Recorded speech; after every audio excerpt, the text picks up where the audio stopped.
Welcome to the Undisputed podcast. I'm your host, Jenny Taft. This podcast is the full show from today's episode of Undisputed from start to finish. They've got a busy slate, so skip Shannon. Let's get to it. Welcome to Undisputed. We are live from Los Angeles. I'm Jenny Taft here with Skip Bayless and Shannon Sharpe. Good morning. I'm feeling doing well. I tried to warn you about my Cowboys. I tried to warn you about your Ravens. And speaking of Dallas, how about them Cowboys? Woo! My sister called me late. Show's over. I'm done. That's all I needed. You know what my sister did? My sister stayed up. It was like 11:45. She called me last night. Skip gonna get you. Oh, no, she did? Am I? Condolences and good luck. I thought we were cool, Skip. I mean, you know what I'm saying? Yeah. We brothers. We're real cool, because I'm real cool today. Okay. I'm on fire. I have missed these Mondays.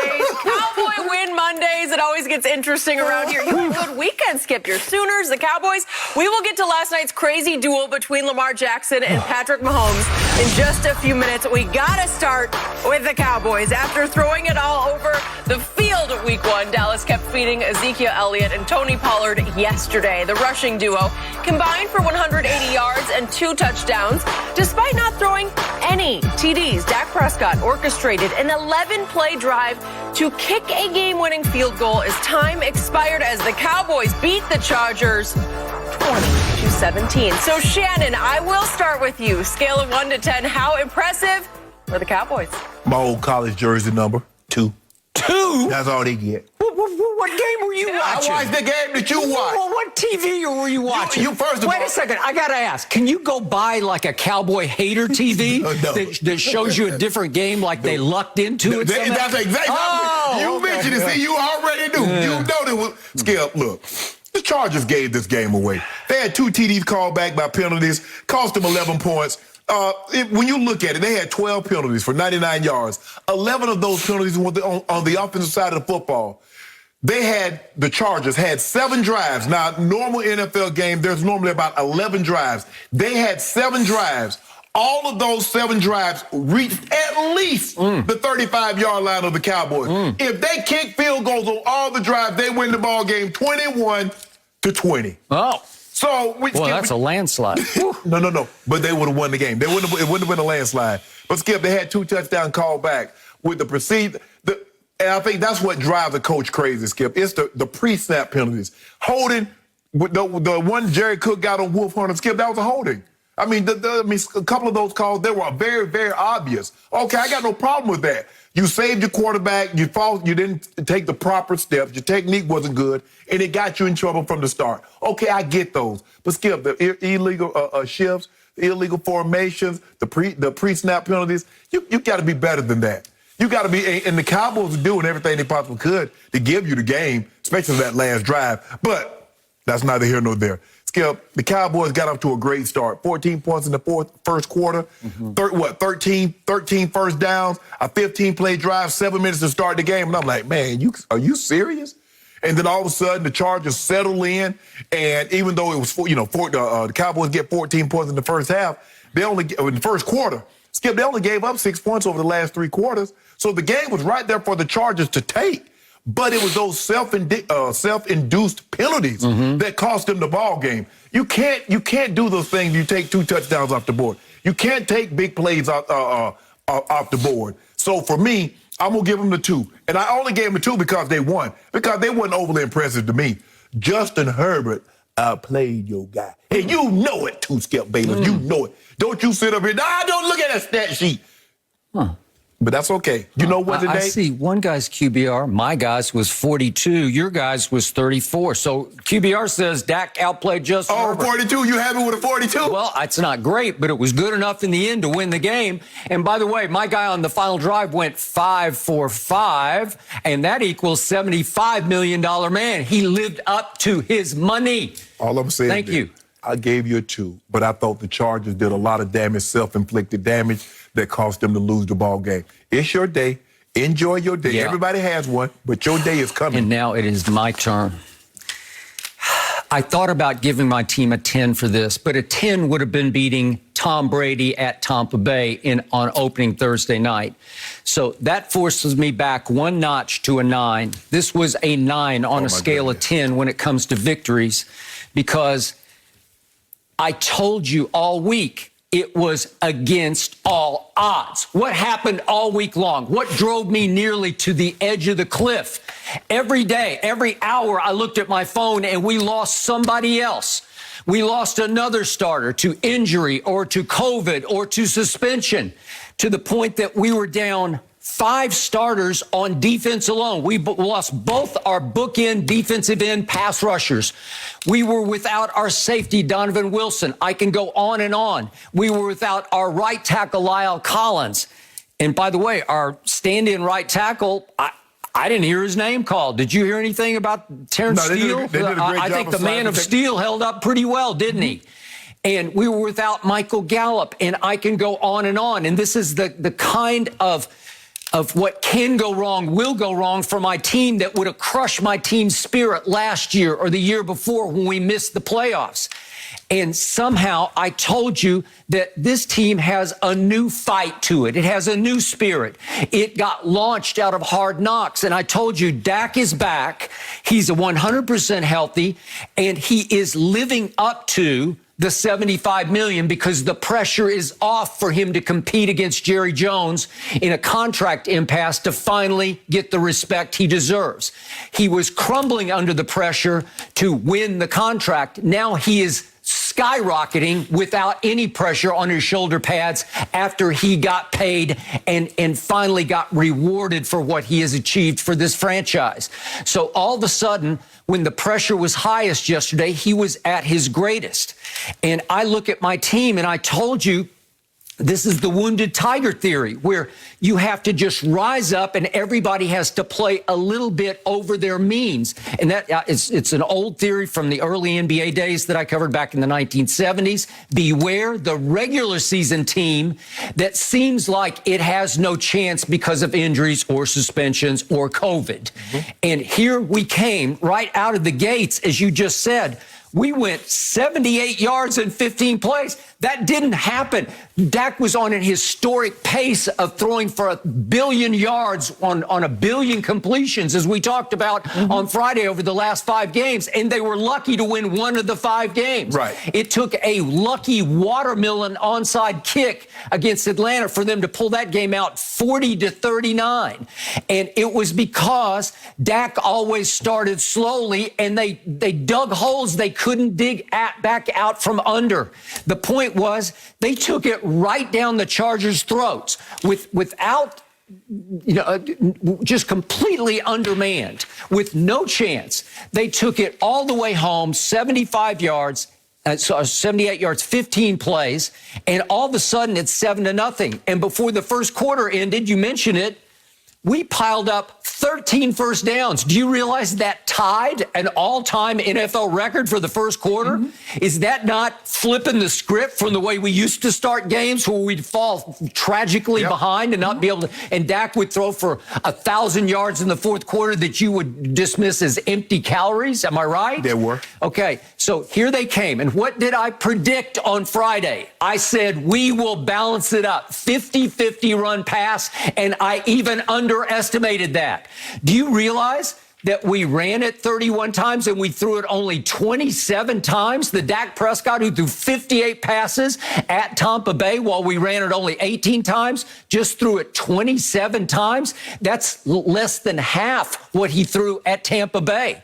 Do you realize we actually ran the ball 31 times? And do you realize that my little man, Tony Pollard, who I keep telling you has a gear that Zeke just doesn't have anymore, do you realize he went 13 times for 109 yards? It was the breakout star of the game, right?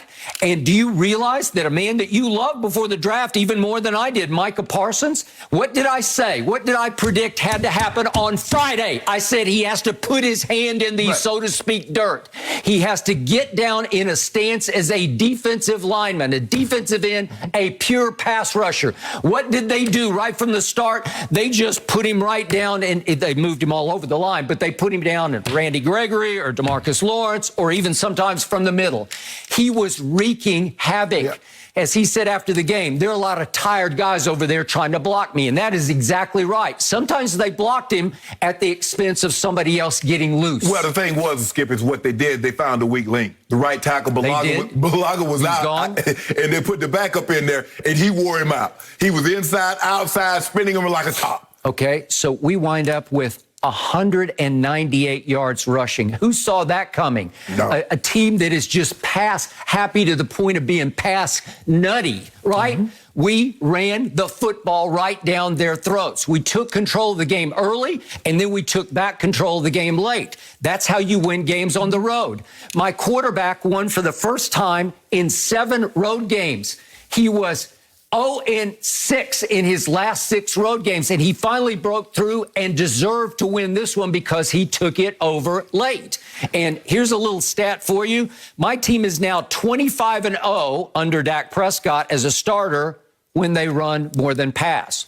Aha! Maybe they found the magic formula. Maybe they told Dak you can't check out of every run call that you get in your helmet, right? Well, maybe because they got Zach Martin back and you don't want to be checking out of it. It's a whole different ball game. You like Connor McGovern, but he ain't Zach Martin. And he didn't get to play yesterday. I thought maybe he would be in place of Biotish at center, but it didn't seem to matter. They hung on. I still think Biotish gets overmatched, and occasionally he got just ramrodded and knocked on his tail yesterday.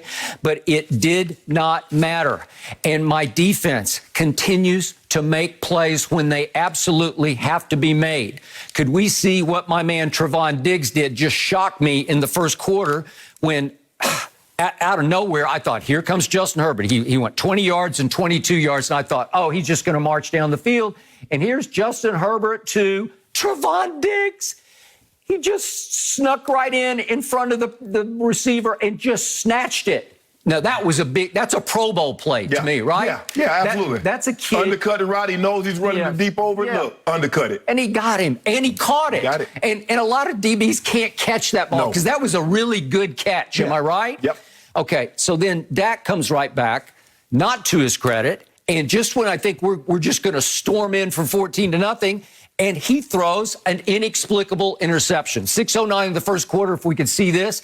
He just throws it to nobody. I don't know where it's going. It sails. It's just like, I don't know. I think it was for CD. It was, because Amari was running the clear CD, and it just sailed on him, Skip. It just sailed on him. It just sailed. So this is the kind of play that my team just unravels over, where they look at each other like, here we go again. Right. But they didn't, here we go again. They gave up a field goal, so it's only 7-3. Right. And then we come right back and we go 75 yards and 7 plays at the end of the quarter, and we're ahead 14-3. And I'm saying this team is different. This team has a new spirit. This team has a new collective force about it, where it's got some young talent that doesn't know the difference. And all of a sudden I'm thinking, we just might have this. So they roar back in the second quarter, and they cut it to 14-11, the weirdest score ever. It was the only 14-11 halftime score in the history of the National Football League. And yet near the end of the first half, we have another blunder. The kid Kamara, who was the star who emerged on Hard Knocks, we got to see his mom, the family from Africa, and he barely made the team. We got to see him make the team. And so he's trying to make a play on a punt block, and you just can't make it. It was just overzealous. But, Skip, I don't know why you would call this. Why would you even call punt block in a situation like this, Skip? I don't know. And I'm not sure if it was a called punt block. I don't know. Maybe he just got a wild hair and said, I'm going to be a star. I'm going to make a play. I'm going to live up. Yeah. And it's not just running into, it is roughing. And fates were with us. They missed their 44-yard field goal. And that's when I said, maybe this is our day. I don't know, Skip. A guy that barely makes the team, he's not going to go rogue and says, you know what, I'm going to go block this. Because normally your job is to stand the guy up, block the guy on the return, unless they call punt block. Yep, I agree. So then, very quickly, could we see a very interesting play that happened at the end of the half? Because instead of throwing Hail Mary to the end zone, you went half a Hail Mary to CD, who suddenly gets loose. This man can run with the football. They ran him out of the backfield once for 13 yards, and he's loose, and he's loose. And for a while, I thought he was just going to say, I got this, but the play that's called is it's a lateral play. And here comes Zeke. And at the end of the play, I'm thinking, if that had been Tony Pollard, would maybe he have had that gear and gotten to the pylon? I don't know. I don't know. Maybe. But Zeke is not the speedster he used to be at the Ohio State. That's the Miami play against your Patriots. And that is true. That is exactly what it was, but it didn't quite get home. Right. And so I thought maybe that would have done it. You know, that's the kind of play that wins the game. Mm-hmm. But now we got to do it the hard way. And could we see then what happens? It gets to be 3rd and goal at the 9. This is late in the third quarter, and it looked like we're in trouble again. And guess who came out of nowhere? My little man, Kazee from Atlanta, who played for the worst pass defense in the history of pro football last year in Atlanta. He makes this play on Justin Herbert. Whew. Kazee made a play just the way he made it on Chris Godwin, remember, at Tampa when Chris Godwin looked like he was going in for the big touchdown that would have broken the game open. Keenan Allen slipped. Yep, he slipped. And Kazee makes a play. So we had 2 big picks of Justin Herbert. I'm going to remind everybody, that's the same Justin Herbert who converted 14 of 19 third downs at Washington, the team that I don't know, we'll find out later today which team you think in the East is the biggest threat. It was Philly, then it went to Washington. Who knows? It may be the Giants. No, it ain't going to be the Giants. Okay, but Justin Herbert beat the team I think you think is the biggest threat to Dallas. At Washington. Yep. He beat them with 14 of 19 third down conversions, and my team intercepted him twice in game-turning situations, right? Right. Okay, so then I've got to show one more play here. In the next series, Dak gets sacked, and it's a huge play. It's a 3rd and 9 play from the 16. This is with 11:21 left in the game. He gets sacked, and he fumbles, and this could have ended me. And guess who pounced on the football?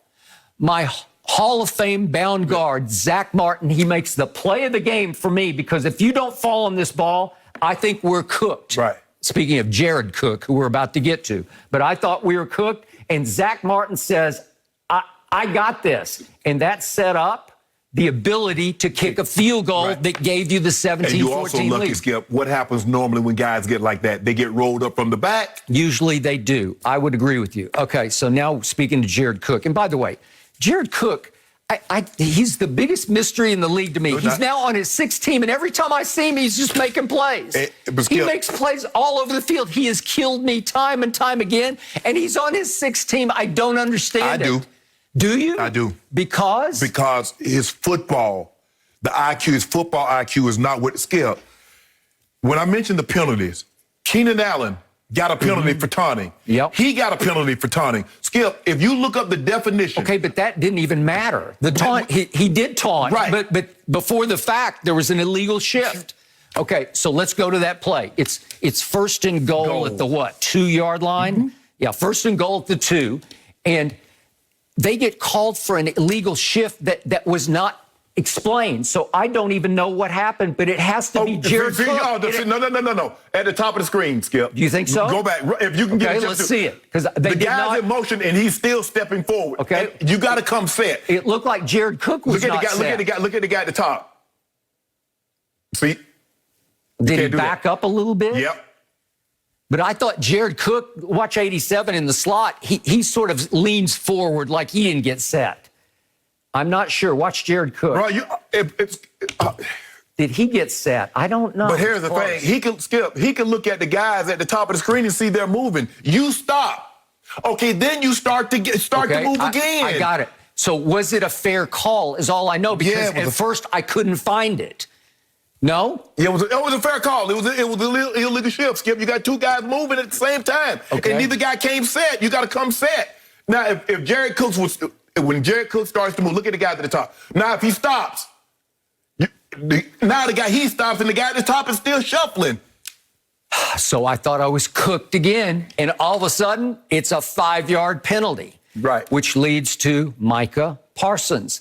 And I will be the first to admit publicly, I thought this was a bad call. Yeah, that was a bull jive call. This is a bad call. You know good well he wasn't in no grass. This is the sack where Justin Herbert retreats, and Micah comes full speed at him, and you are not going to backpedal and beat Micah Parsons. But I thought he had enough time to get rid of the ball before he was in the proverbial grasp. Correct. Right? Yes. So I don't get it. It's not reviewable because it's just a subjective play. Right. It's up to the referee to time it and call it and try to save the quarterback. It's not a turnover play, so therefore it's not reviewable. But I will make the case that even if you had called it correctly, even if it had just been incomplete, then what does that make it? It makes it 3rd and goal to 7. Yes. The way my defense had been playing, who knows but what we rise up and force the field goal, which is what we ended up forcing. 3rd and 7 from the 7.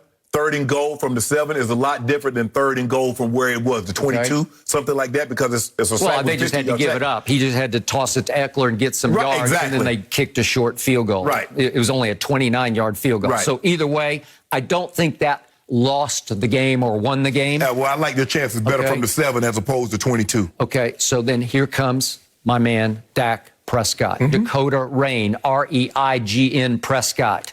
And the big plays are this one, 3rd and 4 from the 19. After Zeke had gotten stoned on the first down carry for -1, he hit Zeke with a little route to the sideline that was huge. It saved the game. Way to go, Zeke. But I don't understand what 43 is looking at. I don't either. The guy's inside. Okay, so what, I mean. Okay, he beats both of them.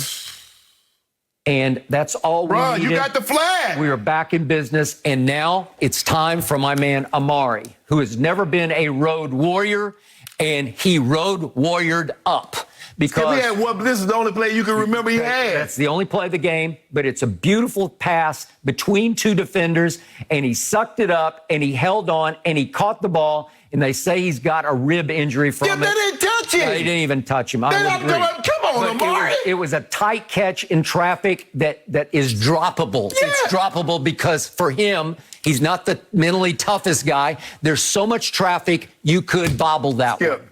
They didn't even touch Amari. They hit each other. Okay. And yet then we go all the way down to the chaos at the end. If we could just see the chaos. Mike McCarthy loses control of the game. We're going to get into this in detail. He lost his mind. He had all kinds of excuses. They run Tony Pollard, which is crazy because this is not a time to run the football. He says somebody came out who should have been in the game, and he says the scoreboard clock went out, which I find preposterous. But I'm saying, did the question I have, I don't have the sound up. Yep. Did they mention that from the booth, that the sound is out? Because remember in the Alabama game, the thing went out, and they were talking about it. They were not. I didn't hear. I don't know. Maybe they did. Maybe they didn't. You would know. So the point is, they didn't say anything. It's just chaos at the end. And then he said the cameraman was blocking Kellen Moore. Kellen Moore couldn't see because of the cameraman. Stop it. All I know is Greg the Leg took Mike McCarthy off the hook. He did. And this is what I've been telling you. The theme of the year for me is this team will win in spite of its coach and its owner GM. In spite of both of them, we won that game with a 56-yard field goal, longest walk-off kick in the history of my Dallas Cowboys. Yes. How about them? But Skip, you and I both know you don't play. Okay, if that's as far as you can get, okay, you take it. But you don't play and say, once we get inside of 60, we good with that. It's not, you don't get 3 points. Obviously not the goal. You don't get 3 points just because you line up to kick a field goal. The ball has to go through. That's 56 yards. But that one would have been good from 60. Well, Skip, he has the leg. We know he has the leg. No mercy. Lamar Jackson led a furious 11-point fourth-quarter comeback to help the Ravens beat the Chiefs 36-35 last night. It was a thriller. KC had a late fumble with a chance to take the lead, and Lamar iced the game with a fourth-down run. It was Lamar's first victory over his fellow former MVP, Patrick Mahomes, in 4 attempts. And afterwards, Jackson said, quote, "It feels good to get that monkey off our back." Shannon, on Friday, you thought KC was going to win big, so how surprised were you that Lamar was able to lead the Ravens to a comeback win over his rival? I'm not as surprised, Skip. I thought the Ravens would get to 35 points. Remember, that was the score I predicted, but I thought they would blow the Ravens out, considering all the injuries with Ronnie Stanley. Wait, you thought? Not the Ravens, Kansas City. Kansas City would get to 35. I got it. Kansas City would get to 35, and they would blow the Ravens out, considering all the injuries that they had. Right. They were moving Bill and the waiver from right tackle back to left tackle. 35-17. Okay. Yes. Skip, for me, and I've gone over this several times before, the key to beating the Chiefs, time of possession, 36-24. You got to steal a possession. even though Mahomes threw an interception earlier, it was at the end of the game, that possession with Clyde Edwards-Helaire when he fumbled the football. You also need, Skip, you need your best player to be your best player. And that's what he was last night. He was their best player. Skip, look, you look at it, after he threw his second interception, he was 15 of 19 for 215, a touchdown, 87 rush yards, 2 touchdowns. Skip, you normally when a quarterback goes 24-31 for 340, whatever he went for, 2 touchdowns, and score 35 points, you're like, man, we walking out here with a victory. Yep. But not the Chiefs. Give Baltimore credit because they made timely plays. Mahomes made the one fatal mistake, Skip. They're up 11 points. There's no need, and that's when you need to understand, Skip. I get it. I don't ever want to take what makes him great, take that away from him, which is ability to improvise and do things that are unorthodox. But in that situation, that wasn't the time nor the place to try what he tried by going down, flipping the ball, and he gets picked off. You give them a short field. Sometimes you got to live to play another day. Know when the journey's over, punt the football away, gave them a short field, gave them some life because they were doing a great job up until that point. So for me, Skip, who had the ball last? Lamar did what he needed to do. They couldn't stop him, Skip. I'm surprised. And what I'm starting to see is the Chiefs' defense this year is starting to look like the Chiefs' defense from Mahomes' first year. That first year, Skip, they were 24th in scoring D, 31st in yards. This year, they're 27th in scoring D, they're last in yards.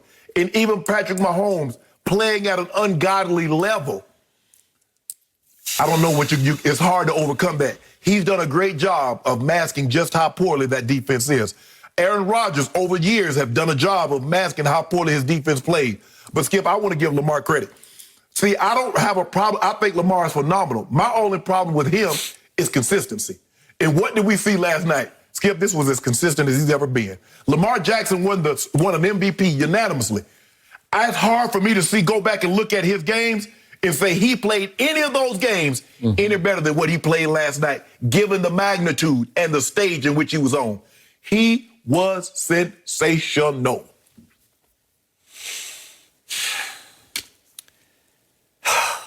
I cannot tell you how much I agree with your last line because I have believed in this young man a little more than you have over the time we've been together. What I love the most about Lamar Jackson was on full display last night. He will fight you to the death. His competitive backbone is as strong as any I have ever seen. And we got to see him compete at the highest level with his nemesis, with his, as he said the last time he lost Mahomes, his kryptonite. And he knew it. And if you had told me that he would get off to the start he got off to and overcome it, I would have laughed because you cannot do this even at home against Patrick Mahomes.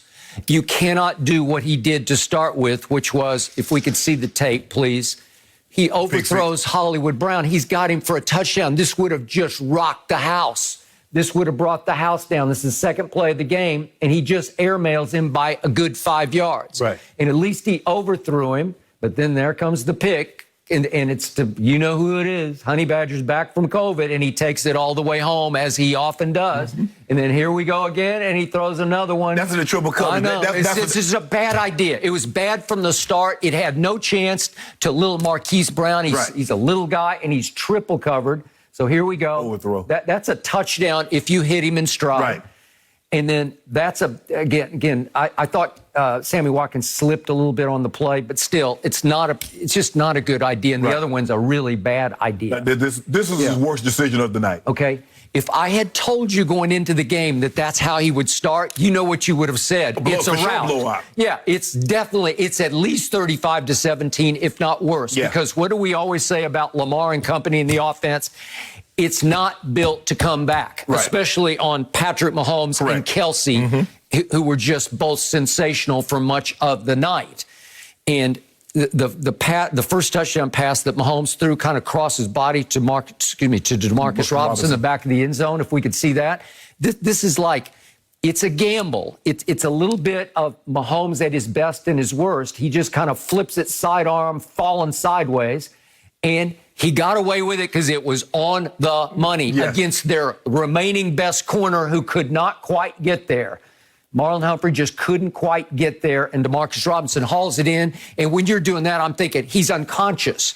And then if we could see the other touchdown in the third quarter to Kelsey, this is like too good on both because it's a rollout. If we see he escapes and he flings it to Kelsey, who somehow gets loose from 4 Ravens, and he's going, and he's going, and he beats another one, and he's going, and he beats another one, and he beats another one, and takes another one in the end zone. That is like all-pro, all-world Shannon Sharpe, right? That's a Hall of Fame and that's play. what I told him. Only a handful of tight ends in the history of the game could have made this play. could make that play. Yeah. And only a handful of quarterbacks would even try to make the throw that Mahomes made going to his right. Because he sort of underhands it, sidearms it to the guy he trusts beyond anybody in the world. He must trust him more than he does his own parents. You know, like this is his soul connection. And his third touchdown with Pringle was very similar. It was very similar. But when he hit Kelsey for that, that's 6:50 to go in the third, and it is 35-24 visiting team.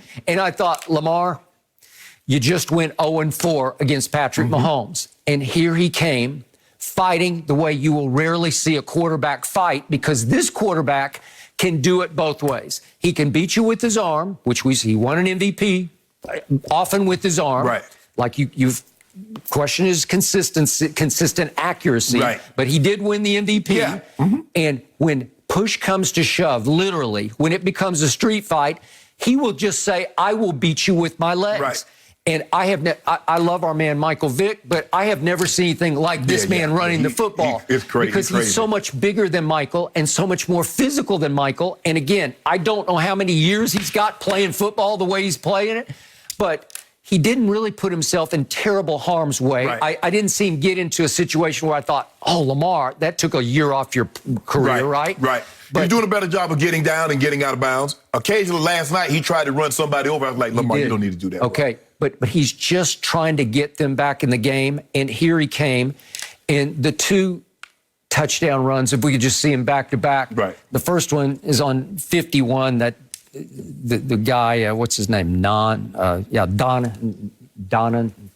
I don't know him, 51, but he just beats him to the edge. And then here's the somersault. And again, he said he fell on his butt. He was kind of embarrassed by what he did. But again, I wouldn't do that at that point because you had not won the game yet. Right. You could do it if that were a walk-off play. I'd be fine with it. But I was afraid, no, because he threw the ball up in the air, and it felt like we just won. No, you haven't won yet. Correct. You got a long way to go because the other guy's going to get the ball, and you know what's probably going to happen. You know what normally happens when a team falls behind like that? Is that it's because they can't run the football. They have no choice but to throw it. Yep. But if you look at the Ravens, Skip, you look at what they finished with. Yeah. They were running the ball all night. It was like, I'm like, in the 2-point plays, I'm like, why would y'all run those on 2-point plays? Just put the ball in Lamar's hands and let Lamar go do what you do. He missed one of them. Now, he did hit Marquise Brown for 1 2-point, and they called Zeitler for downfield, and it looked like he just kind of got shoved upfield by his own, the guy who blew past him, and it was a bad call to me, but they missed on both their 2 points. Usually when that happens, you're probably going to lose the game. And that's why I hate going for 2 points, Skip, especially because I feel like you always got to chase the points now. Okay. Once you miss it, you got to chase the point. All right, so then obviously your man gets the ball back, and here he comes. And it goes all the way down to the 126 mark, and they're in field goal range. They have a 50-yard field goal set up. And he got conservative, Skip. That cost him. Yep, and he hands it to his little running back, and he will regret that to his dying day because that kid, they're a high pick. Yep. He just flashes in and knocks the ball loose, and he recovered it. Right. And it was shocking, stunning. It took that for this comeback to work, because usually he who has last at bats is going to win that game, right? Yep. Yes, and that's Skip. But I'm looking at Skip. Edwards-Helaire had 12 carries for 45 yards at that point. Why are you running him? Patrick Mahomes had just gone down the field in the blink of an eye. He had. And they got conservative. Yep. He had like, well, you know what I'm going to do? I'm going to play it safe, make them burn their time out, therefore, yada, yada, yada. No. Skip, do you remember what they did against Tampa? Yep. He put the ball in Mahomes' hand on 4th down and let Mahomes throw for it. He didn't run it because they didn't have any more timeouts. He says, I'm going to put it in my best player's hand. And I told you this, Skip, even after his first game. I said, Skip, he's small. Even Jerry said, we thought about drafting him. Everybody overreacted. I told Steve the night we also, I said, Steve, You're a researcher. I said, Steve, he's small. I said, he's not running over anybody. He's not going to move the pile. I said, he's a very small back that needs to play a specific role. He's not an every down back. Yep. And lo and behold, and I'm trying to figure out, is he left-handed? Because normally right-handed guys, when you handle the ball, they put the ball in their dominant hand. Maybe he's left-handed, but I'm trying to figure out, even going to the left, Skip, you put the ball in your dominant arm. You do. And he didn't, and he lost it. And all of a sudden, they had a chance to kill the clock. And yet it comes down to 3rd down, and he hits Sammy Watkins for about 7 yards, I believe. But it was a full yard short. Yes. So now it's 4th and 1 at your 43-yard line. And it's 1:05 left against Patrick Mahomes.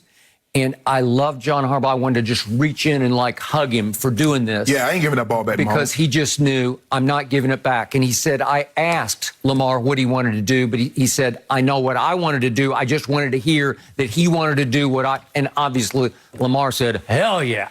Can I tell you something, Skip? They're between me and you. You know Aaron Rodgers not going back to Green Bay. John Harbaugh asked his quarterback coming out the field what you wanted to do. Matt LaFleur sent his field goal and said, I don't give a damn what you want to do. This is what I want to do. Okay. Let me ask you a question. But that was different because you had just failed 3 straight plays. You had just failed to get a first down on 3 straight plays. Okay, but it was close. It was close. You had that yard line. Okay. That's Aaron Rodgers. He's the MVP. So you mean to tell me you ain't going to... What did John Harbaugh do? He said, he didn't ask anybody else. He said, Sammy, what you want to do? Hollywood, what you want to do? O-line, what y'all want to do? He said, Lamar, what you want to do? You want to go for it? Go for it then. Okay, but he trusts his quarterback in ways that Matt LaFleur does not trust his quarterback. Thank you. Okay.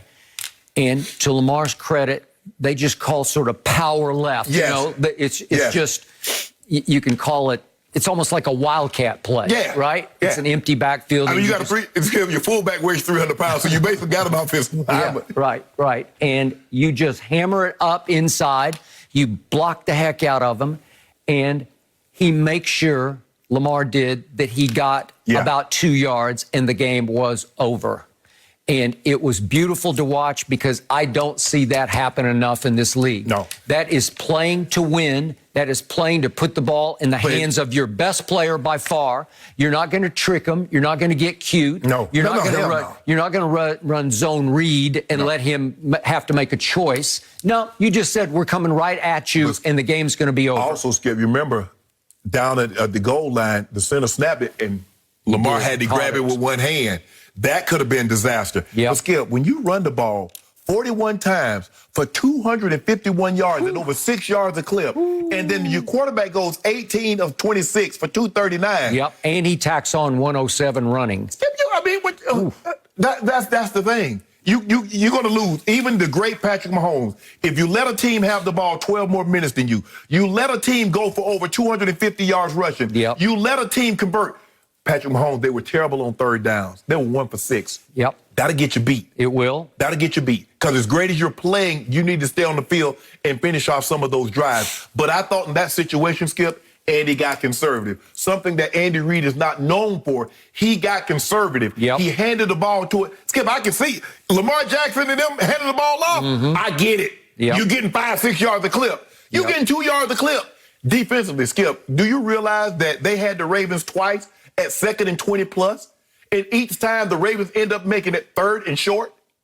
I'm like, how? They run the ball and get 24 yards. They throw the ball and get 22 yards. Well, they've led the league in rushing for year after year after year. It's what they do. It's how they beat you. Okay, one last thought about your man, Mahomeboy. Yeah.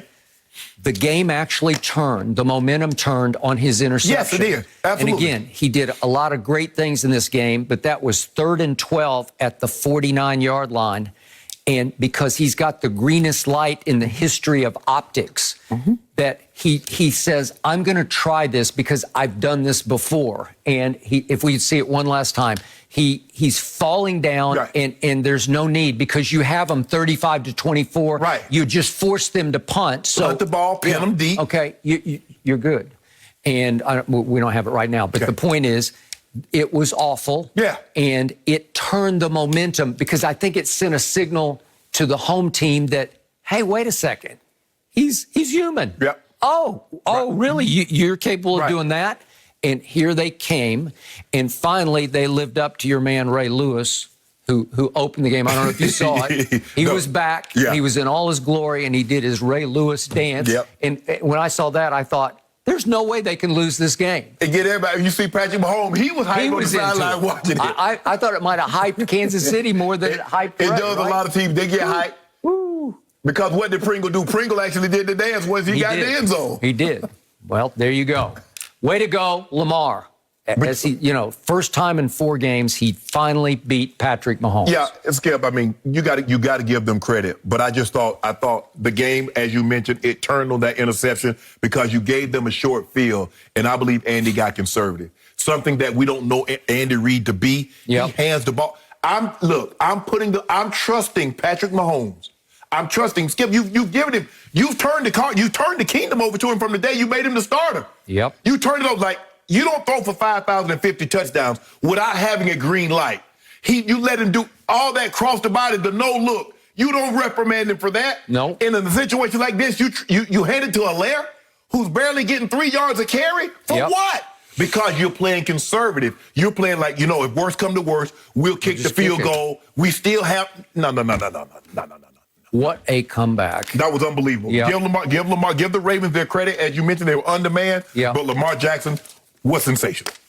Sensational is a great way to put it. Guys, Tom Brady was pretty good himself. The ageless wonder that is Mr. Tom Brady had himself a game against the Falcons. The 44-year-old QB threw 5 touchdowns and 0 picks to help the Bucs win 48-25. TB12 now has a league-leading 9 touchdowns on the year, and Tampa is now 2-0 as they look to continue their campaign for back-to-back titles. So, Shannon, what letter grade would you give him for yesterday's performance? C.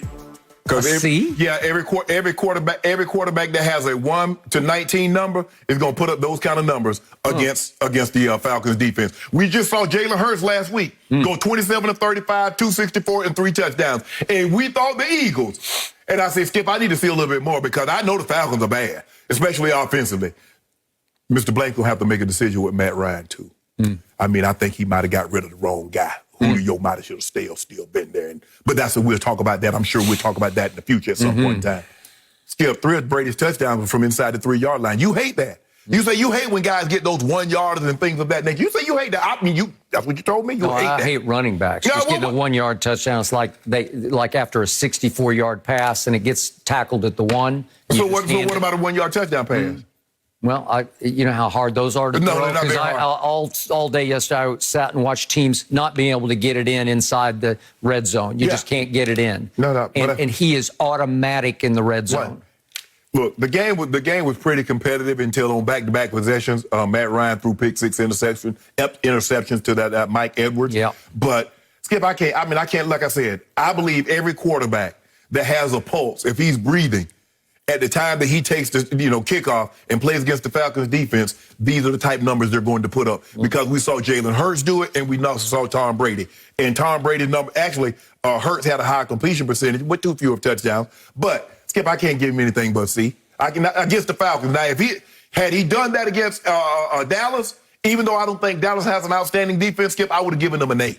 But nobody is getting an A that plays the Atlanta Falcons defense. I don't care if Mahomes plays them and throws for 600 yards. He's not getting an A. The best he could possibly get is a C+, because the Falcons are pathetic. Yesterday, they were not pathetic. Oh, defense? This was a proverbial trap game. Oh, nice. This was the game in between the Dallas battle on opening Thursday night that went down to a walk-off field goal that took a lot more than expected out of the Tampa Bay Buccaneers. And this was the game against a division rival that is sick and tired of getting walked all over by Tom and company. And you have that game situated in between Dallas and at Rams next Sunday. Right. Could that not be a preview of at least the NFC Championship game? Yeah, right? yeah, it's going to be a very good game. At Rams, I think you're probably already picking Rams because I picked Tampa Bay to go 20-0, and you said this is the game they're going to lose. I want 3 cases right now. 3 cases? Right now. By the way, you owe me cases from yesterday again. I don't know. What did I lose to? I lost 2 cases. Lost count. I know you lost 2. I lost 3 cases. I lost 2 of the Ravens, and I lost to the Cowboys. Okay. 3 cases yesterday. Yeah. Okay. Do you want to put the 3 cases back on the game? I want the 3 cases back up. Okay, I'll give you a chance. Back up, and we'll go head-to-head. Head-to-head. No points. Oh, no, you favored. We're not. Believe it or not, Fox Bet had Tampa Bay being favored in every game before the season until now. Were they 1-point dogs? They're half point, I think. Okay. It is. Half-point dogs. Okay. I've seen other sites have it as high as 1.5 in favor of the Rams. Okay, so it's somewhere in that half to 1 range. Okay, so they are a slight underdog at Rams next Sunday. Right. And you don't think they were looking ahead to that? And then what's the following Sunday? It is Brady goes back to Foxborough. So those 2 games, that's why it's easy to overlook the pathetic Falcons in week 2 at home. It's the classic game that you come out flat and you stink it up and you let them stay in the fight. And yet Brady did what Brady does in the first half. He threw for 201 yards and 4 touchdowns. And I thought the game was over. But to Matt Ryan's credit, he showed some fight in the 3rd quarter. And they started to get, and Cordero Patterson, he can still just... He can do everything. You talk about them putting C.D. Lamb in the backfield. They actually lined him up in the backfield and handed him the ball. And you know what? He looks like he's hell on wheels to me, right? He still run. Right. He can still run and he can escape and he can catch it. And he was just killing them through the 3rd quarter into the 4th until Brady said, okay, that is enough. So all he did yesterday was throw 5 more touchdown passes. That gives him 9 for the year to 0 interceptions. No, he got 2 interceptions. You got 2? Yeah. Oh, I forgot about that. Yeah, you forgot about the Cowboys. Your Cowboys picked them up. How can you forget that? But I discounted. I unqualified those because they weren't his fault, right? I was thinking no interceptions yesterday, but he does have 2 interceptions. But he is now off to the races to win this year's regular season MVP, to go with another Super Bowl MVP that will come at the end of the year. Nah, Matthew Stafford looking good, though, Skip. You got to give him that, though. We're going to talk about him. Okay, and Derek Carr's up in the conversation, but I think Brady with 9 touchdown passes is off the races. If we could please just see these. And again, these are harder than they look. Skip, that ain't nothing hard about that. That's Gronk. That's 1 yard. Yeah. That's Mike. This Mike on a whip route. That's not hard. Skip, that's hard. Why didn't everybody do this? That was a sweet throw right there. And then this is a really good throw to Godwin. Not that easy. Not that easy. You throw it right where you got to throw it. Oh, my goodness. Wow, 5. Huh, interesting. Okay. Oh, that's Gronk. He beasts in. Gronk's playing better than he's ever played. He's probably not quite as quick as he used to be. No. Okay, but you can still use him down there. He's still a load. He is still a load. So, again, I think they were looking ahead to Rams because what did the Rams do to them last year at Tampa? In a night game, remember that? I can't remember what night it was. Was it Thursday night or Monday night? It seemed like it might have been a Monday night. Might have been a Monday night. It was 27-24, and that was Jared Goff. Right. So you got to think, well, maybe McVay's got their number, right? No. We'll see. Now it's Matthew Stafford. But I think you are a little surprised with how poorly their defense have played through the first 2 games. You thought their defense was going to pick up right where they left off last year. Okay, but I did love what I saw in the 4th quarter because all of a sudden Shaq Barrett wreaks havoc and he gets an interception, and then Mike Edwards gets 2 pick sixes in the 4th quarter. That is contagious. I'll take that going to L.A. to SoFi, which is the site of the Super Bowl. So this is Tampa at SoFi. So what grade are you giving Brady? I'll give him a B+ for yesterday. No, I thought he did. He was really good. You just hyped him up and talk about that's very hard to do. Yeah. These 1 yard, 3 yard touchdowns and only a B+. Well, he had one sack fumble, and they were all over him. He got knocked around yesterday more than you give him credit for. But you think he's got a do not touch sign on him, but they were touching him. The NFL put that on all quarterbacks. Yeah. Yeah. Well, I think he was really good yesterday, and I think he will save his best for next and then next. Because the next 2 weeks, you will see Tom Brady at his all-time greatest. Rams and at Patriots. Give me 10-1. Y'all lose both of them games. 10-1? Yeah. Why? Give me 10-1. Y'all lose both of them. I'll do that right now. Well, you got the Rams. Yeah, I got the Rams. You got the favorites. I got the Rams and I got the Patriots. Okay. I'm saying you give me 10-1 odds. I got y'all losing both of those games. Both? Both. BOFF. Both. Okay, so you'll give me 10-1? Yeah. Okay, so what's the bet then? It's only if I win, you give me 10 cases. If I lose, I give you 1 case. That's ridiculous.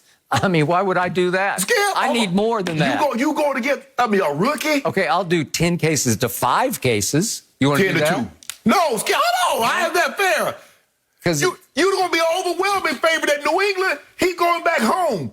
They want a $1,500 ticket to get in the game. You love the Patriots. You said they got a playoff defense, right? Yeah, they do. Okay, well, he's going to have a hard time then, right? Yeah, he will. Okay, so we'll put your due where your mouth is. I tell you what, you know what? 10-4. 4 cases, I put up 4 cases, you put up 10. 10-4 that Tampa loses both games? Yep. Wow. Okay, I'll take that. I got you.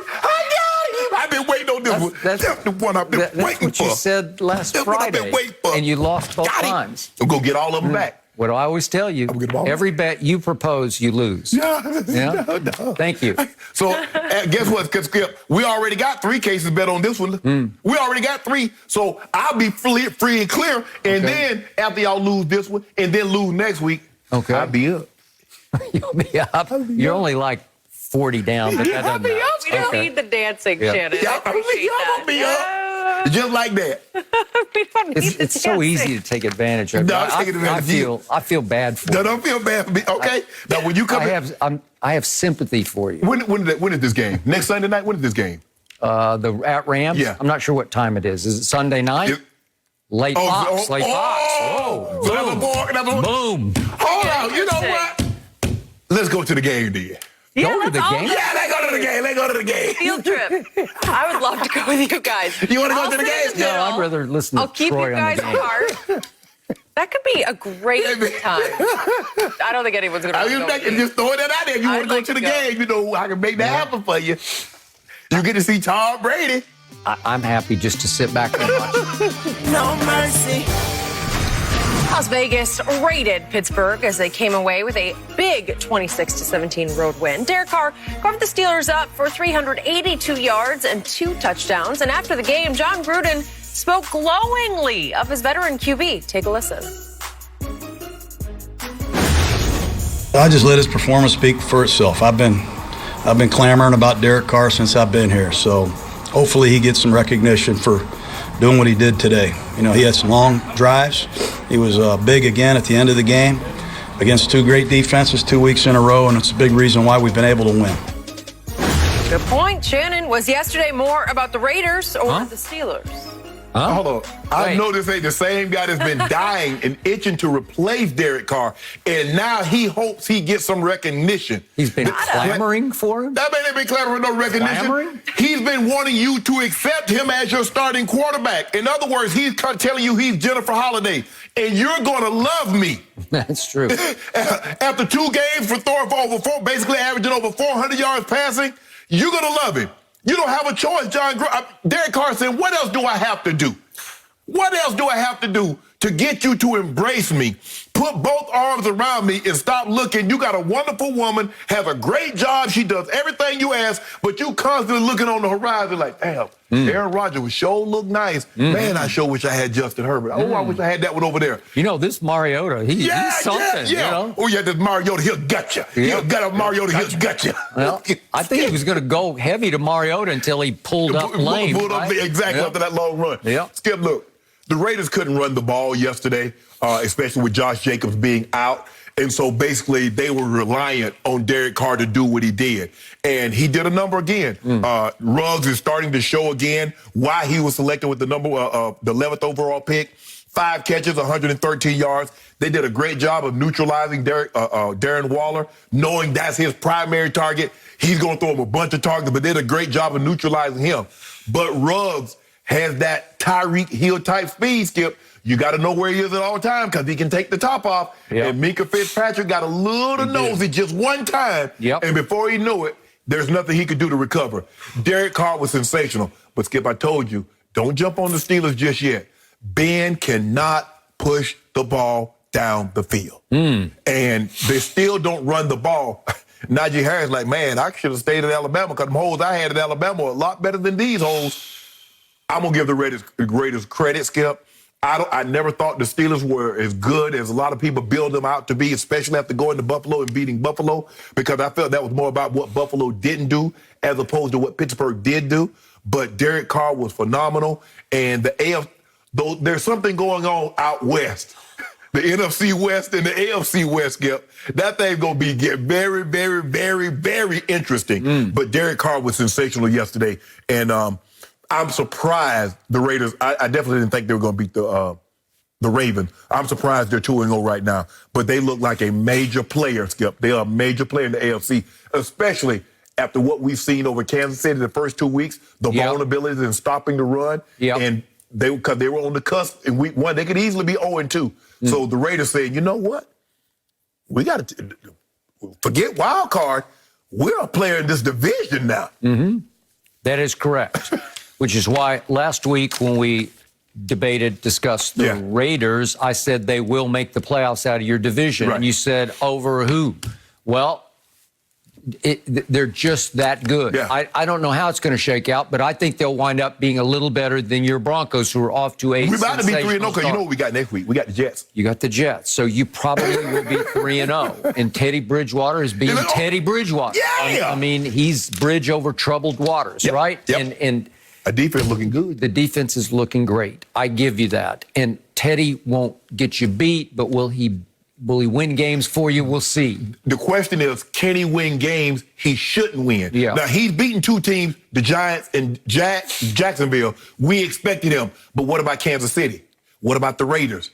What about some of these other, what about your Cowboys? Can he win those type games? And can the Chargers go to Kansas City now and catch a reeling Chiefs team and maybe get back on the bandwagon, maybe get it rolling again? Last team, somebody going to win 42-45. It's highly possible. And by the way, my team just held that team to 17 points. You got to give us credit for that. Yeah, y'all did. Okay, so I believe in John Gruden. I've told you that from the start. And if he's a front runner, but you have to give him some front to run with, and now he's got some.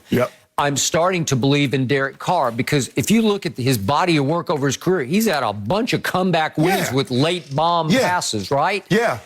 And yet, I still believe in Ben Roethlisberger and the Pittsburgh Steelers. So let's put this, let's frame it with some perspective.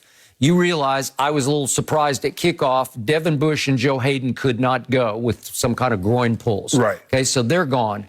T.J. Watt is gone in the second quarter with another groin pull. And that Tyson Alu, their nose tackle, got hurt. I'm not sure the extent of his, but he was out in the second quarter. And all of a sudden, they're without Tuitt, and then their star guard, Trey Turner, got into some kind of spitting match. I don't know. Mike Tomlin defended him after the game and said he got spat upon first and then spat back. And what is this? We in the first grade? I don't know. I don't know. But here we went, and Trey was the second spitter. So it's like the guy who spits or hits back. You know what men in a ball game spitting on really, Skip? Okay, but Trey Turner went nuts on it, and Tomlin's point was he went crazy. He's even keel. You know, he's rock steady, and he doesn't do that unless something provoked him that was completely over the edge. We're going to whip him, Trey. Okay, well, I think he wanted to. and yet that happened on a couple of plays. If we could see the first Ben throw, you say he can't push the ball down the field, but he threw one to Claypool. It was pretty good. Let's see this. Does he have any arm left? I don't know. That looks pretty good to me. That was a big-time throw, okay? So that sets them up in range. And then the next play, he flips it to Najee, who gets loose. Here it is again. Skip, look at that thing. Look at that thing. Say, like a javelin sailor coming down. Really? Come on, Skip. Oh, boy, I like that. I like that. Here's Najee getting loose. And this is Najee at his best, hitting the pylon. And I wanted to see more of that on running plays. And to your point, he carried only 10 times for a grand total of 38 yards. Won't get it done. No. They had 14 carries for 39 yards. For 39 yards? That? Well, now we're back to the bad old days, because last year they finished dead last in rushing. And, well, that's do that again. There we go again. Well, it's hard to overcome all those losses on defense. So the skies opened up for Derek Carr. But to his credit, he took advantage, because the throw to Ruggs that you talked about, if we could see it one more time, it's just beautiful. And he has got a huge arm. Yeah, well, you got to have a huge arm when you got a guy like this. And he's got a rusher right in his face, and he just cuts loose. That ball had to travel 60 yards. And Ruggs can catch it, too. And it's hard to catch those. Skip, you can't let a guy like Ruggs just get a head start on you. He's going to eat the cushion up so quick. You know, he's not a great play-to-play receiver. No. He's not going to do a lot of damage. He'll just do that. When you least expect it, he's going to get behind you. And you know what he is, Skip. He's a deep threat. So Ben had just cut it to 16-14, and all of a sudden, whoops, there it goes. Basically in one play. One play, and that was ball game. Yeah. That was the end of it. So in the end, I like Pittsburgh if it can get healthier, but I don't know. That's just devastating. Because, listen, to me, T.J. Watt is as devastating a pass rusher as there is in the league. Well, without him, Skip, you can't generate pass rush. As Derek Carr said after the game, he just wreaks havoc the whole game. And he said he was the first to admit, it got a lot more comfortable out there without me having to look for him. How long is he out? I don't know. That's good. Groin. Yeah, Skip. And you know how those things is. And with a groin, Skip, anything sudden. That's what his first step. That's how he beats everybody. His first step is the suddenness. So if you take him out and Devin Bush out and Joe Hayden out, you're going to have a rough ride for a while. And more pressure falls back on Ben's shoulders to be like 2005 Ben Roethlisberger. And I'm not sure he's going to be able to regain that kind of impact at age 39. Skip, I'm looking at Ben's. Okay, Juju had 6 catches, average 6.8 yards a catch. Najee had 5, average 8.6. Who is this? Freiermuth? Freiermuth. Average 9 yards a catch. He's a rookie. Claypool averaged 23 points. Yeah. But, Skip, that was a 52-yarder, so the other 2 catches was for 18. And that's the thing. Deion Johnson had a nice, 11.7. And then he got hurt on the last play of the game, and it looked like it was serious. He had his knee hurt. So, Skip, I just think the thing is just hard when you just have to nickel and dime your way down the field. Because once you get in the red zone, then what? Guys don't have to expand. Because what are they going to do? You're going to throw it out the end zone? Yeah. So it gets harder and harder. You got to get some of those chunk plays. You see what the Raiders did? They tried to throw the ball. That's always been the Raiders. You know Al going to throw it deep. Al always want to throw it deep. Yep. And remember, John learned under Al. Yep. Speed. Got to have one speed guy that can take the top off the cover. Speed kills. Yep, it does. I still believe in both teams, but I'm liking the Raiders a lot. You still – hold on. How the Steelers going to go to the playoffs in that division? So they're going to overtake – they're going to beat the Ravens? They're going to beat Cleveland? It's a long season. They got to get healthier. If they can't play defense and they can't run it, they got no shot. Exactly. And the kingpin is still the Cleveland Browns in that division. Oh, Lamar. Yeah. Lamar been quarterback in the division. Now you're back on the bandwagon. No. Hold on. What you mean the bandwagon? I told you the Ravens were going to win the division. You got Cleveland. You picked them to get blown out at home by Kansas City. Okay, Skip, that's one game. They got 15 more to play. Okay. Still like Cleveland to win the division. We already got 2 cases on that, so I ain't worried about it. All right. Love Diet Mountain Dew. Breakfast of champions. You had some today, You think so, huh? Yeah, some celebratory drinks. I had too much today. Watch old Mac Jones outdo your guy. Mac Jones. No mercy. So the Cowboys won on a 56-yard field goal yesterday, but some were surprised Dallas didn't try to get any closer before sending out the kicking team. Here's the latest. After the game, Mike McCarthy tried to explain what happened in the final 30 seconds, saying there was a miscommunication with someone in the desired personnel group coming off the field, and then he said the clock disappeared from the screen he was watching at SoFi Stadium, and then he said offensive coordinator Kellen Moore's view of the clock was obstructed by a cameraman. Shannon, how much of this are you buying? Skip, I ain't buying this $3 for $1. And he had 3 excuses, and I'm buying none of them even for $1, Skip. He didn't have one, he had 3. Skip, in other words, Kellen Moore, the cameraman right there. Kellen Moore couldn't do this. What the hell, Skip? I don't know. How many billions of dollars did this stadium cost? $5.5 billion. $5.5 billion. They only got one clock that actually worked in a $5.5 billion. This is where the Super Bowl is going to be held. They're also going to have the opening closing ceremony of the Olympics in 2028. So things are malfunctioning already. That is the reason why, Skip, they didn't have the Super Bowl there last year. Yep. Because the NFL said we want to make sure work out all the kinks. Mike McCarthy, your kicker bailed you out. You froze. You gagged. You had a timeout. You let 20-plus seconds run off the clock with a timeout after you ran the ball. My thing is, Skip, you said, okay, you had somebody run off the field. Why? You gave the ball to Pollard on second down. Pollard is your third down back. Did Pollard come out the field? Why would he come out the field on a third down when he's your third down guy? I don't know. Good question. So in other words, look, I get it. You don't want to make yourself look bad because this looked really bad on a head coach that bumbles it this bad. So you got this happened and that happened and that happened. But the longer this, the kicker bailed him out. He did. Zuerlein, Skip, these big leg kickers, with the exception of Justin Tucker, you look at Matt Brady, you look at him, kids like him. They got the leg. You just worry about the accuracy. With Tuck, you don't worry about anything because he has the leg and the accuracy. So he has the leg. Just the accuracy. Greg Zuerlein bailed you out, Mike McCarthy, because the last minute you blew this one. The last 30 seconds you blew this. I don't know why you didn't call a timeout. I don't know what they were saying on the. I'm sure probably Tony Romo because he played football. I'm about to address this. He and Troy Troy Aikman probably would have been going crazy. Like, I don't understand what Mike McCarthy is doing because I didn't understand. I'm like, what the hell is he doing? Are you going to call a timeout? I mean, are you good with this on like 56-yard field goals, a chip shot? Yep. Romo was not good with that. Okay. I'm going to say, because I know I wasn't good with it. And neither was I. And neither, I believe, was Jerry Jones. And if Zuerlein had missed that kick, it was, to me, this is a fireable offense. Miss the kick and you lose. That's what I mean. If you miss the kick and you lose the game. Yes. Yeah, you'd have to go on and lose the game. Right, you overtime, yeah. Exactly.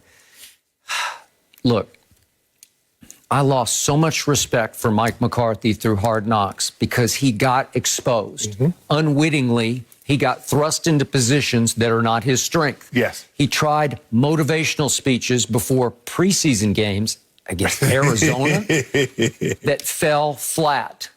They were embarrassing because he was overmatched. He tried harder and harder to impress you, and it got lamer and lamer. Right. It's just not his forte. Dak can deliver pregame speeches. Mike McCarthy, not so much. And I applauded the move when they hired him because he did win a Super Bowl, but the more I watch, the more I think it was because of your guy. Right. And because of the whole team and because of Ted Thompson's general managing and all the moves that he made, because that year's defense was good. You never cite that one, but that was a good one. Yeah. That was a top 5 defense featuring Clay Matthews and company that they won the Super Bowl with. Okay. So we got that. Mike McCarthy, in the circles that I'm connected to in the league, was known then as one of the top play callers in the league. Right. And a lot of people gave Mike credit for helping a young Aaron become Aaron Rodgers. Right.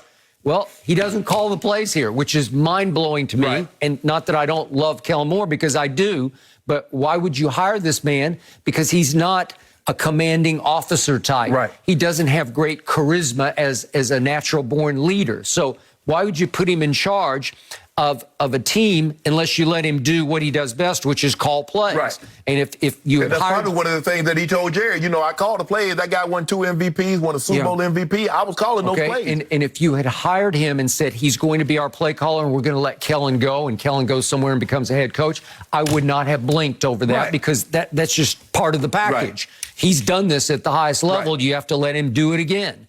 Okay? And the whole idea was Dak loves Kellen Moore. Yeah. They've grown up together in their 2 positions. And, okay, so I got it, but it puts Mike McCarthy in a precarious position because I'm not sure what he does. You know, what's his strength? Well, it's not game management, clock well, management. He tried to get Buddy because as you mentioned, Dak and Kellen Moore has a very unique relationship because they've been there. So Mike McCarthy's trying to get in on Buddy's sister with Dak. Talking about, oh yeah, Dak. Nah. He buddied with Kellen. He's buddies with Kellen.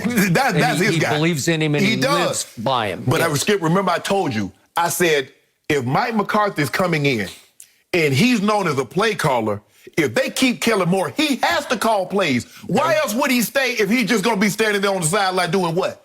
Just have the title and name only. He could go somewhere and be a head coach. Okay. And when he turned up his Boise State, I think he turned them down to be the head coach. So I was like, oh, that's a no-brainer. He calling the plays. Okay, you got it. Okay, so he called the play to hand the ball to Tony Pollard. Right. And yet, it's dicey to hand the ball off at that point because you want to save your timeout for the end of the game to set up your field goal. Right. And it's easier to throw it and hope you hit it and get you in chip shot range so that you can call your timeout. Right. But if you run it and he gets tackled quickly, which he did, now what are you going to do? Right. Where are you going to stop the clock? But Skip, that's what you should know. You should, in a situation like this, Skip, we got 2 plays called. This is what we're going to do. And Dak is supposed to explain to guys, look, if we get tackled, we're going to get up on the ball. The way you do it in a special team situation, Skip, you can get your offensive off the field and your field goal unit on the field in 18 seconds. Yep. That's the cutoff. Okay. We rehearse it over and over every single week, Skip. All right, field goal. Skip, half the offensive linemen are on the field goal unit, so they don't have to go anywhere. So you're just bringing in the kicker, the holder, and 2 wings. Okay. Everybody, and probably the snapper. Okay. So everybody else is there. So it's 33 seconds left, and they hand it to Tony More Pollard. than enough time. More than enough time. And Mike McCarthy says, somebody came off the field who was not supposed to. You practiced the 2-minute offense like every practice ends with some 2-minute drill, right? Yep. Okay, so don't tell me that somebody messed up because it's just mind-boggling. You've been practicing this all camp long. It's hard to buy. Then it's hard to buy that the only clock he can see is somehow malfunctioning. It's on the fritz. And I love Dak's line after the game. He was like, well, I was just looking at the end zone clock. Well, you can just turn sideways and look at the end zone clock, and it'll show you. So let me ask you a question. Why couldn't Mike McCarthy look at the end zone clock? That's when I saw that. I thought, Mike? Really? So it working with so the clock that Mike McCarthy was looking at wasn't working. Okay, and then to your point, Kellen Moore's vision is blocked by a cameraman, and he can't just kind of duck and look sideways. I'll look over here. I'll look over here. This is it. This is for the football game. You're going to be potentially 0-2. Yes. So now it's for all the marbles of the season because it's hard to come back from 0-2, as you know, and even make the playoffs. And Dak is like, I just thought we were comfortable and we're good in field goal range, and that's just what they wanted to do. Dak's just out there with no rising blood pressure because he thinks, well, they must just be waiting to call the timeout until we get down to 5 seconds left. Dak Prescott is thinking like I'm thinking, and I'm saying to myself, are they okay with a 56-yard field goal? They're not going to try to get any closer. They got a timeout. It's 33 seconds, so you're not going to get back up to the line of scrimmage and run another play and try to get closer. So you cool with this? Dak just laid it out. Yep. And Skip, first of all, running off the field, it didn't look like Tony Pollard ran off the field to me. Again, that goes to coaching. So what are you coaching? That's coaching. I agree. I don't know. Okay. Mm-hmm. And finally, the clock is ticking down, and Mike McCarthy says he's having to hear from upstairs in the coach's booth. They're counting him down. So he's hearing in his headset, hoping that he can stay with their count to call the timeout before it runs out. And it felt like for a second he had lost. No, he's going to let it run out because he had lost complete control. And the body language on the sideline, to me at that moment, looked like complete chaos. Yes. It looked like nobody knew what was happening. Skip, it looked like he froze. Yes. It was a situation where he just froze. Because as Dak explained, he's looking at the play clock in the end zone. Somehow Mike McCarthy's standing on the sideline, and he couldn't see the play clock. I guess it went out for everybody except it had gone out for him, but everybody else could see the play clock. Okay. So now it felt like McCarthy just panicked and turned to the nearest referee and said, timeout. Right. Because if you don't, you're going to lose the game. Oh, hold on, first of all, Skip, if you let that time run off the clock and you don't even get a field goal tipped off, Jerry Jones firing you. You're going to be fired before you get out of the stadium. Yeah. I would agree. Okay, now quick commentary just from me because you don't listen to the sound. Okay. But my man Tony Romo is obviously doing the color commentary. Okay. And adding to the chaos for me as a diehard Cowboy fan is they have lost control, and all of a sudden, Tony, who obviously was the quarterback before Dak, Right. suddenly puts the great Jim Nantz on the hot seat and says, Jim, I'm going to paraphrase the whole thing, but he says, Jim, is he going to make or miss this kick? Well, that's Tony's job, right. because he's Nostra-Tony, right? He's ahead of everything. Yeah. He's predicting everything. Right.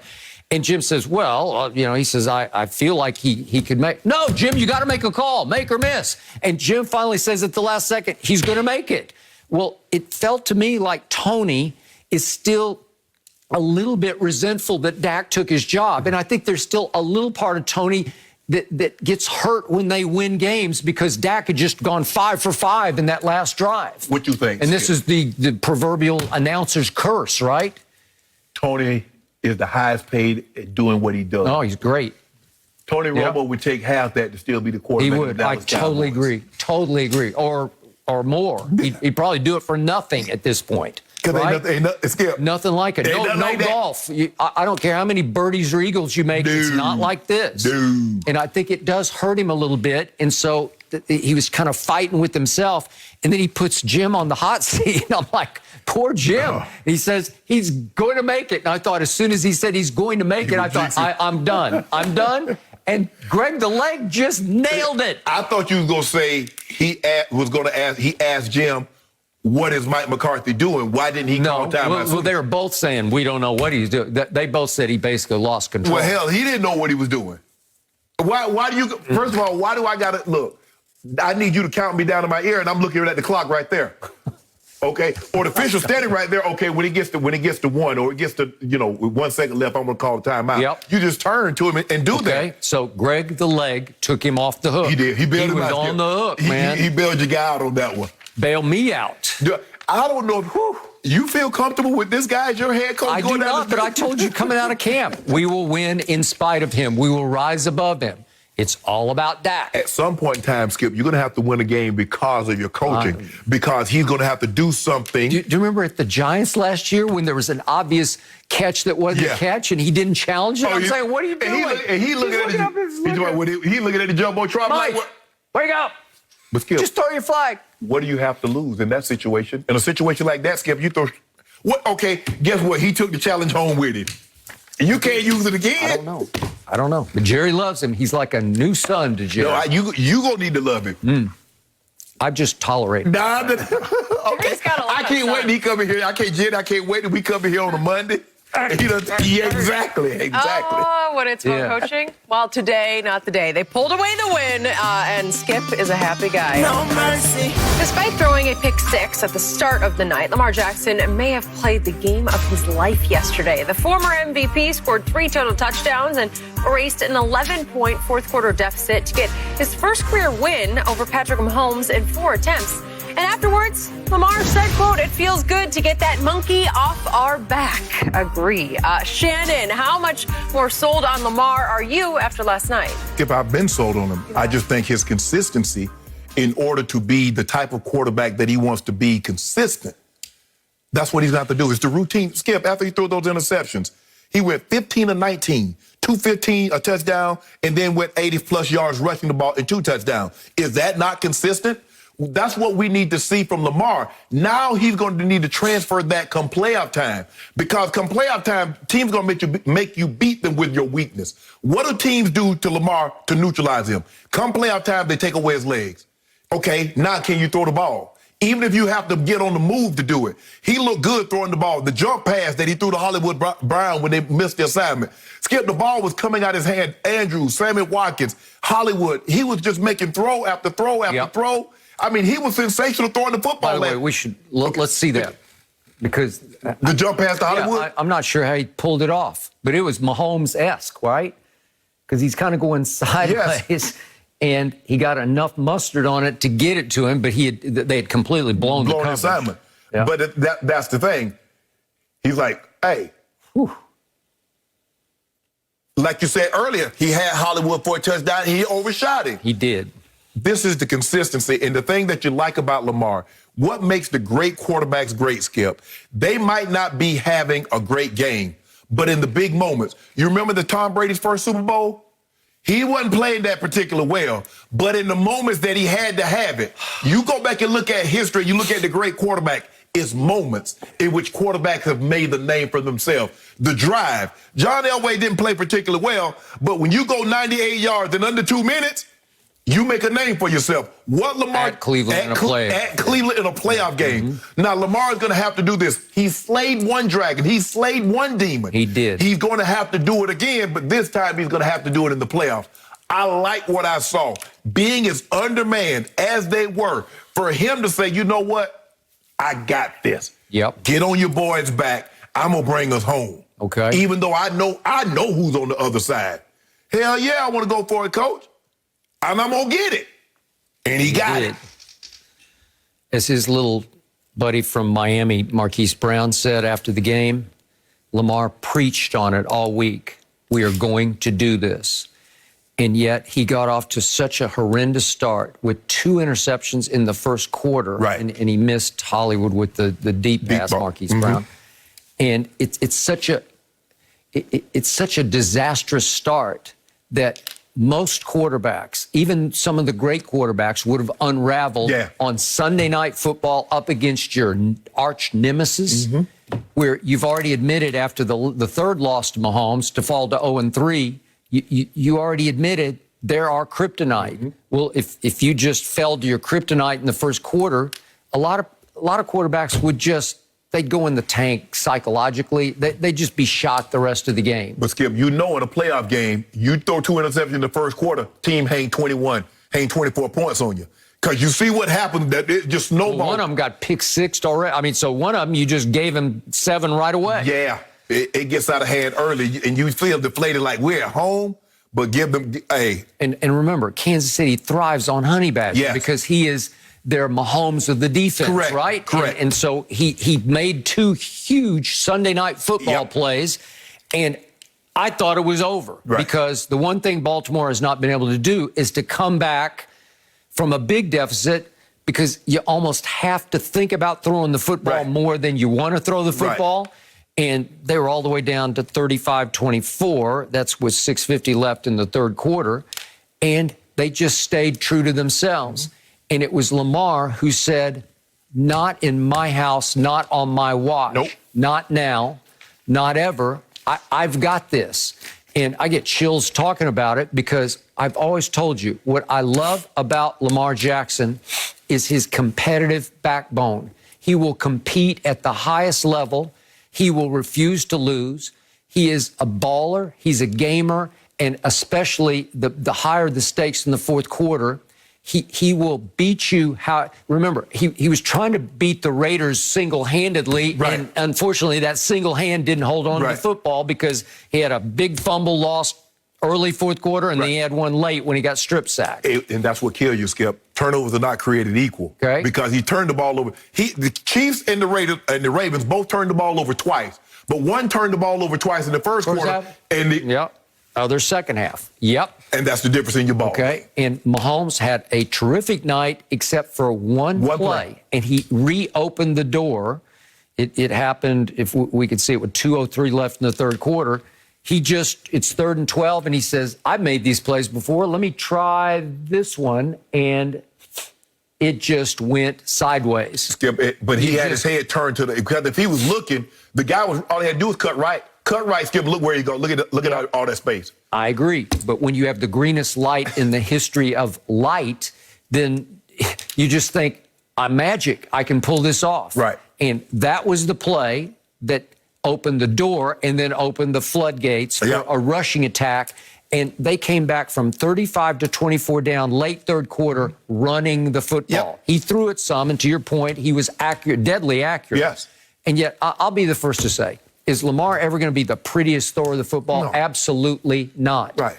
But he won the MVP throwing it accurately. Yes. He throws darts. That's what he does. Oh, I forgot, Skip, and he was 15 or 19, and you remember one of those was a drop. Yeah, it was. That's right. Sammy Watkins dropped one. He put his head like, my bad, dog. Yep. That's on me. That is Skip, correct. if you look at these numbers, Lamar averaged 6.7 a carry. Williams averaged 5.9. Latavius Murray averaged 4.0. Freeman 14.5. Only Ricard, which was a 1 carry for 2 yards, in which he got He's a first, the fullback. was the fullback. Yeah. Other than that, Skip, look at these numbers: 6.1, 251, 41 carries. It's who they are. It's what they do. It's Okay. Skip. At some point in time, Skip, they lined up. They got 7. They can't stop with 7. They drop 8. They can't stop with 8. Now they basically play at 0 coverage, get 9 guys in the box, and they still can't stop them. Can't stop them, and they're without their all-pro left tackle, Ronnie Staley, as you predicted on Friday. Sounds like he's not going to make it, and he did not make it, and it didn't matter. And they still run the ball like that. And you know what? We want Lamar to throw the ball. That's what we want. We're not going to let him run. Yeah. We're going to come down here. We're not going to let them run. We're going to put 8 guys in the box, and they're not running the football. Okay. And they ran the football for 251. And they have still been without their first pick in the draft, Rashad Bateman, and it didn't matter. Right. Because he just said, I got who I got. Right. And I'm going to use Mark Andrews and Sammy Watkins and Marquise, and we'll be okay. And they were okay. The difference is, Skip, down the stretch, everybody made plays. They did. Remember, because on that Monday night game, he had Mark Andrews for a first down. Mark Andrews dropped it, and the very next play, Lamar gets stripped. True. So that's just how quick it can turn around, Skip. Okay. In this game here, guys make plays. That's what you got to have. Skip, in a situation like this, you need guys to make plays. Your quarterback's going to do it. But you got to make plays for him. And sometimes the ball might not be perfect. Yep. But you got to make plays for him. Give the Ravens credit. Like I said, look, I know what Lamar has done. It's hard for me to see a scenario.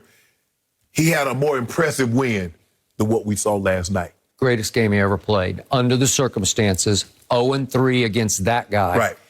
And I love it that was the 4th time in his career he's gone 200-plus and 100-plus, throwing and running. Most in history. And that broke the tie with Russell Wilson and Cam Newton, each who had 3 of those kind of games. Right. He now has 4. Nobody's ever had that. He has now tied our man Michael Vick. That was his 11th 100-yard-plus rushing night or day. And he about to sit that out there so far. Well, I mean, he's just going to blow past Michael Vick. Yeah. And when we've had Michael on the show, he's just been the first to say, hey, he's faster than me. He's shiftier. I definitely, I don't know, Skip, it's just flat out foot speed that he's faster, but as far as elusive, I mean, it's like he's running, he can stop on a dime, go by, take off again. He's full speed. I mean, like, as soon as he stops and starts, he's out the gates again. Yeah. And it's like did he dip himself in grease? I mean, did he check it for silicone or something? Because nobody gets him down the first crack at him. Nobody gets him down. I used to say the Michael Vick experience in Atlanta, once he got in the open field, I'd never seen anything like that before. But Michael is a much smaller man than Lamar. Lamar runs with authority. And again, I don't know how long you can last in this league playing that way, because that's the way he has to play. Right. Do you think he was sore when he tried to climb out of bed this morning? Oh, yeah. I believe he took a lot of punishment last night. But, Skip, he's getting better as long as he do like Russell Wilson and Kyler, get down, don't take those shots. I would prefer last night he tried to run over one guy, to try to send a message, get his team fired up. I would advise him from doing that because he had already had the first down. Yeah. But he's getting better at getting down, not taking those shots, because they treat him like a running back. Because you ain't no quarterback. I understand. I see you got on number 8, but that quarterbacks can't do what you do. So I'm gonna treat you like I would treat Derrick Henry. I'm gonna try to tee off on you. Obviously, they lost their first and second string running backs, and they've lost Marcus Peters, and he just said, "I got this." Yes. So he, given the circumstance, Skip, and what he's up against, he was marvelous. Lamar Jackson is rare. Yeah. No mercy. This weekend on Fox, start Saturday strong with the Big Noon Kickoff pregame show at 10 a.m. Eastern. We are live from Soldier Field in Chicago, and then at noon Eastern, we have a good one for you. Jack Cohn and the 12th ranked Fighting Irish taking on his former team, number 18 Wisconsin. A huge Big Noon Saturday begins 10 a.m. Eastern, 7 a.m. Pacific on Fox, the Fox Sports app. Well, after throwing it all over the field, week 1, Dallas kept feeding Ezekiel Elliott and Tony Pollard yesterday. The rushing duo combined for 180 yards and 2 touchdowns. Despite not throwing any TDs, Dak Prescott orchestrated an 11-play drive to kick a game-winning field goal as time expired as the Cowboys beat the Chargers 20-17. Shannon, scale of 1 to 10, how impressive were the Cowboys? That's not a peace sign. That's not a peace sign. I'm just saying peace out to your opinion. I just want you to know that's not a peace sign. Two. Because it was what the Chargers didn't do, which is finish the deal. They had opportunity after opportunity. You can't have 11 of your 12 penalties come on the opposite side of the football. I get Jared Cook's taunting got called back, but I'm trying to figure out, Keenan Allen, that's textbook taunting. You catch a pass, the guy's walking away, you walk up to him and get in his face and start talking. Why? Bro, you already did what you wanted to do. You caught a deep ball on him. Things of that nature. What did they say? What did Mike Williams say last week? Sure looked like those Tampa receivers were having a lot of fun out there. And you guys were having a lot. He got a big one called back because of, I think, offensive holding. Yep, he did. So he was going to be over 100. He was going to be over 100 yards had it not been for that call. Yeah, let me see what he had. Mike Williams had 7 for 91. He was going to be over 100. Keenan Allen had over 100 on four catches.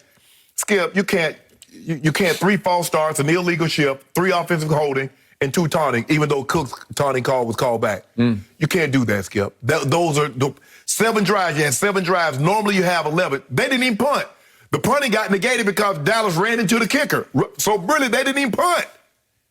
You get 7 drives. All of them reached at the bare minimum the 35-yard line of the Cowboys. If you kick field goals, you get 21 points. You know that wasn't impressive, but I want you to celebrate, enjoy it. It's going to be short-lived. I am going all the way up on my scale of 1 to 10 to a 9 because I loved my football team yesterday. What did you love so much? I loved everything I saw. I loved their spirit. I loved their fight. I loved their confidence. Coach liked to gag it off.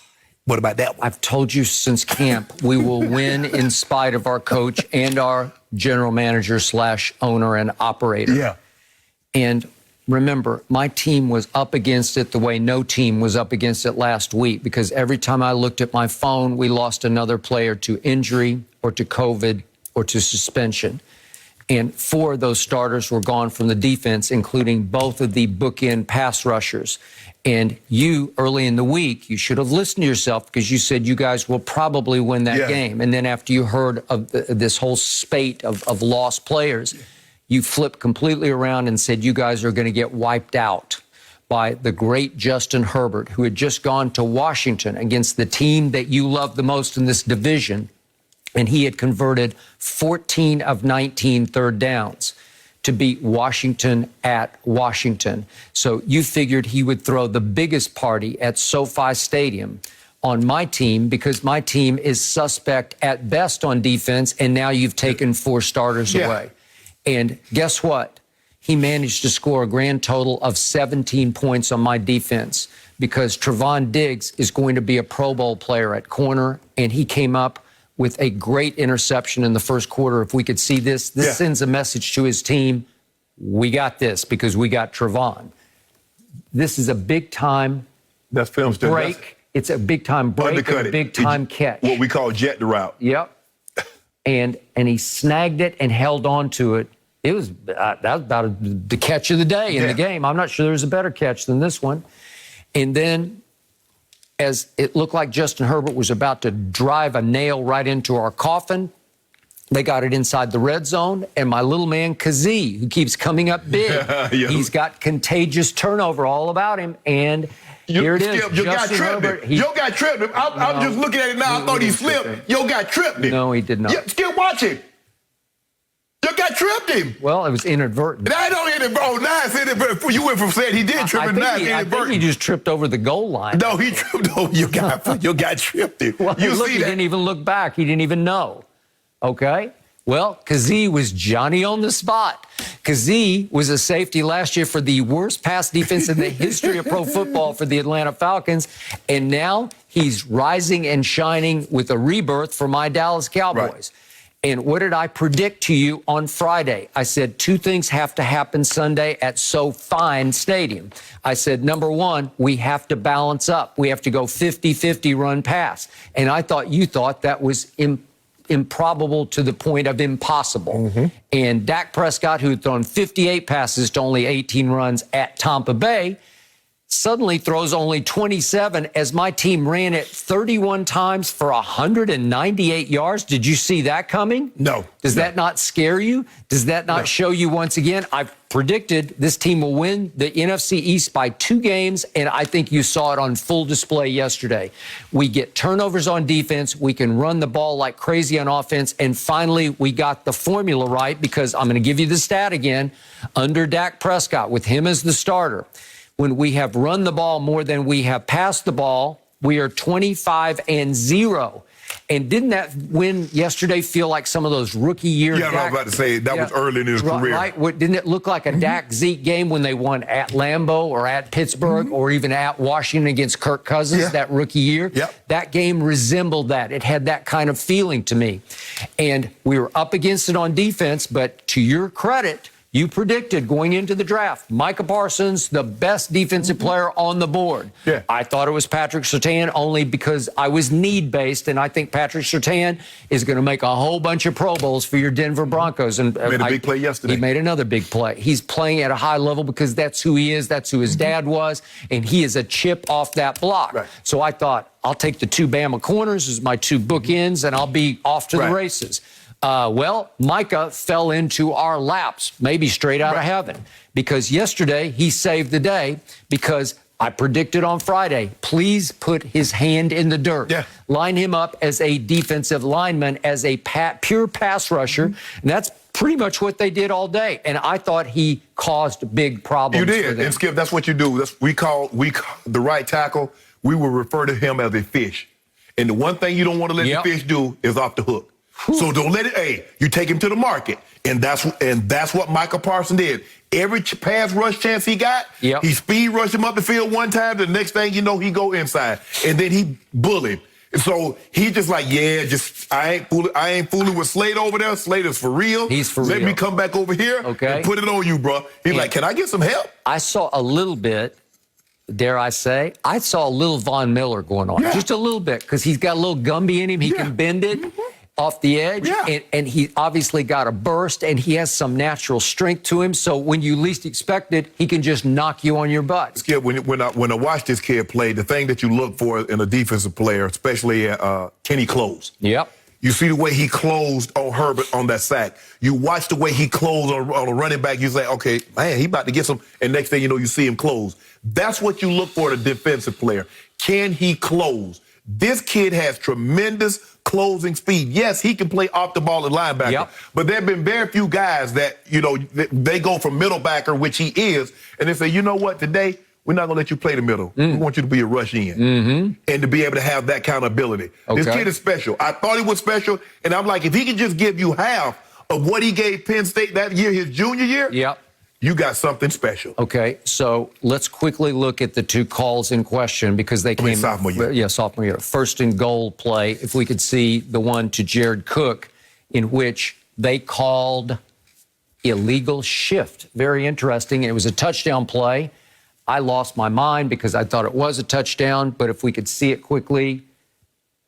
Bro, first of all, Skip, he don't even get set. Bro, You mean Jared Cook did? No! I think they called it on Jared Cook. I do. I think the illegal shift was Jared Cook. It might have been. Skip, look at this. He don't even get... Skip, that's what I said. He don't even get said. Okay, he did not get That's your money. Okay. You messing up your money. That's it. Jared Cook, who's been a Cowboy killer his whole career, but he's been on 6 different teams, maybe because of what you just pointed out. Skip, here's a guy, you look at it, I think he has 3 games. He's one of the few tight ends that have 3 games of at least 170 receiving yards in a game. So that lets you know he has ability. Skip, you're talking about a guy 6'6", 265, can run, huge catch radius, run after the catch. You're like, why you been on Green Bay and the Rams and this and the Saints and over here and over, why? Oh, that's and why. Last quick thing, we need to see the play in question, the Micah play, because I will give you this. This was a bad call. Yeah, I didn't know. He wasn't in the grass. Herbert, this was no in the grass. And yet I don't think it changed the game. I don't think it can. Again, he got rid of the ball. He was not down. He was not in the grasp. Nope. Had that been called in the Super Bowl, Tom Brady have another Super Bowl win because they had Eli in a more grasp than that. That is true. No, they did. Yet I don't want to hear. I saw Jerry Jones trended last night late on Twitter where people were saying, "Oh, Jerry paid off the refs," which is always the case.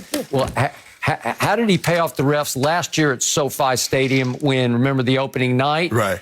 Gallup gets called for a push-off on Jalen Ramsey, and I'm saying, what are you doing? That's Right. a terrible call that cost us at least a tie going to overtime. No, Skip. Those penalties that they got yesterday, they earned them. If you go look at Jerry Cook, he held a guy. You go look at the offensive lineman. He's holding. The guy, they false start. I mean, what do you want the ref to do? Nope. Like, oh, man, I can't call that. People going to think I'm showing favoritism. Okay. They're committing the fouls. For years, I've thought the refs were out to get Jerry Jones because the league's out to get him because they don't like him. No mercy. Jalen Hurts was held in check as the Eagles lost 17-11 to the 49ers. He struggled as a passer most of the day, failing to throw a touchdown, although he did finish with 82 yards on the ground and a rushing score. So, Shannon, you jumped on the Jalen Hurts bandwagon just a bit last week. So are you still riding with him today? No, that's you're your off guy. that bandwagon. That's your guy, Oklahoma. I told you, Jalen Hurts. I told you when they drafted him, I said he'd be better than Carson Wentz. Yep. And I told you, if you project his numbers out from the time he started and you put him in there when Wentz had played the same, his numbers would have been worse. His completion percentage. Since he stepped in for Wentz, his 56% completion percentage, only Trevor Lawrence is worse. 6 turnovers in 7 games, but he's really gotten lucky. Do you realize he's fumbled 8 times in 7 games, although he's only lost 2? Now, when I said this, I said, you know what? If you project his numbers out, he would have gotten sacked more than Wentz. But that offensive line is terrible. That's the same offensive line Carson Wentz was behind. I said, if you look at his numbers, his QBR, his completion percentage, it will be lower than Carson Wentz. Look at those receivers that he's throwing to. He's throwing to the same receiver that Carson Wentz would have been throwing to. Everybody was trying to make it Wentz terrible.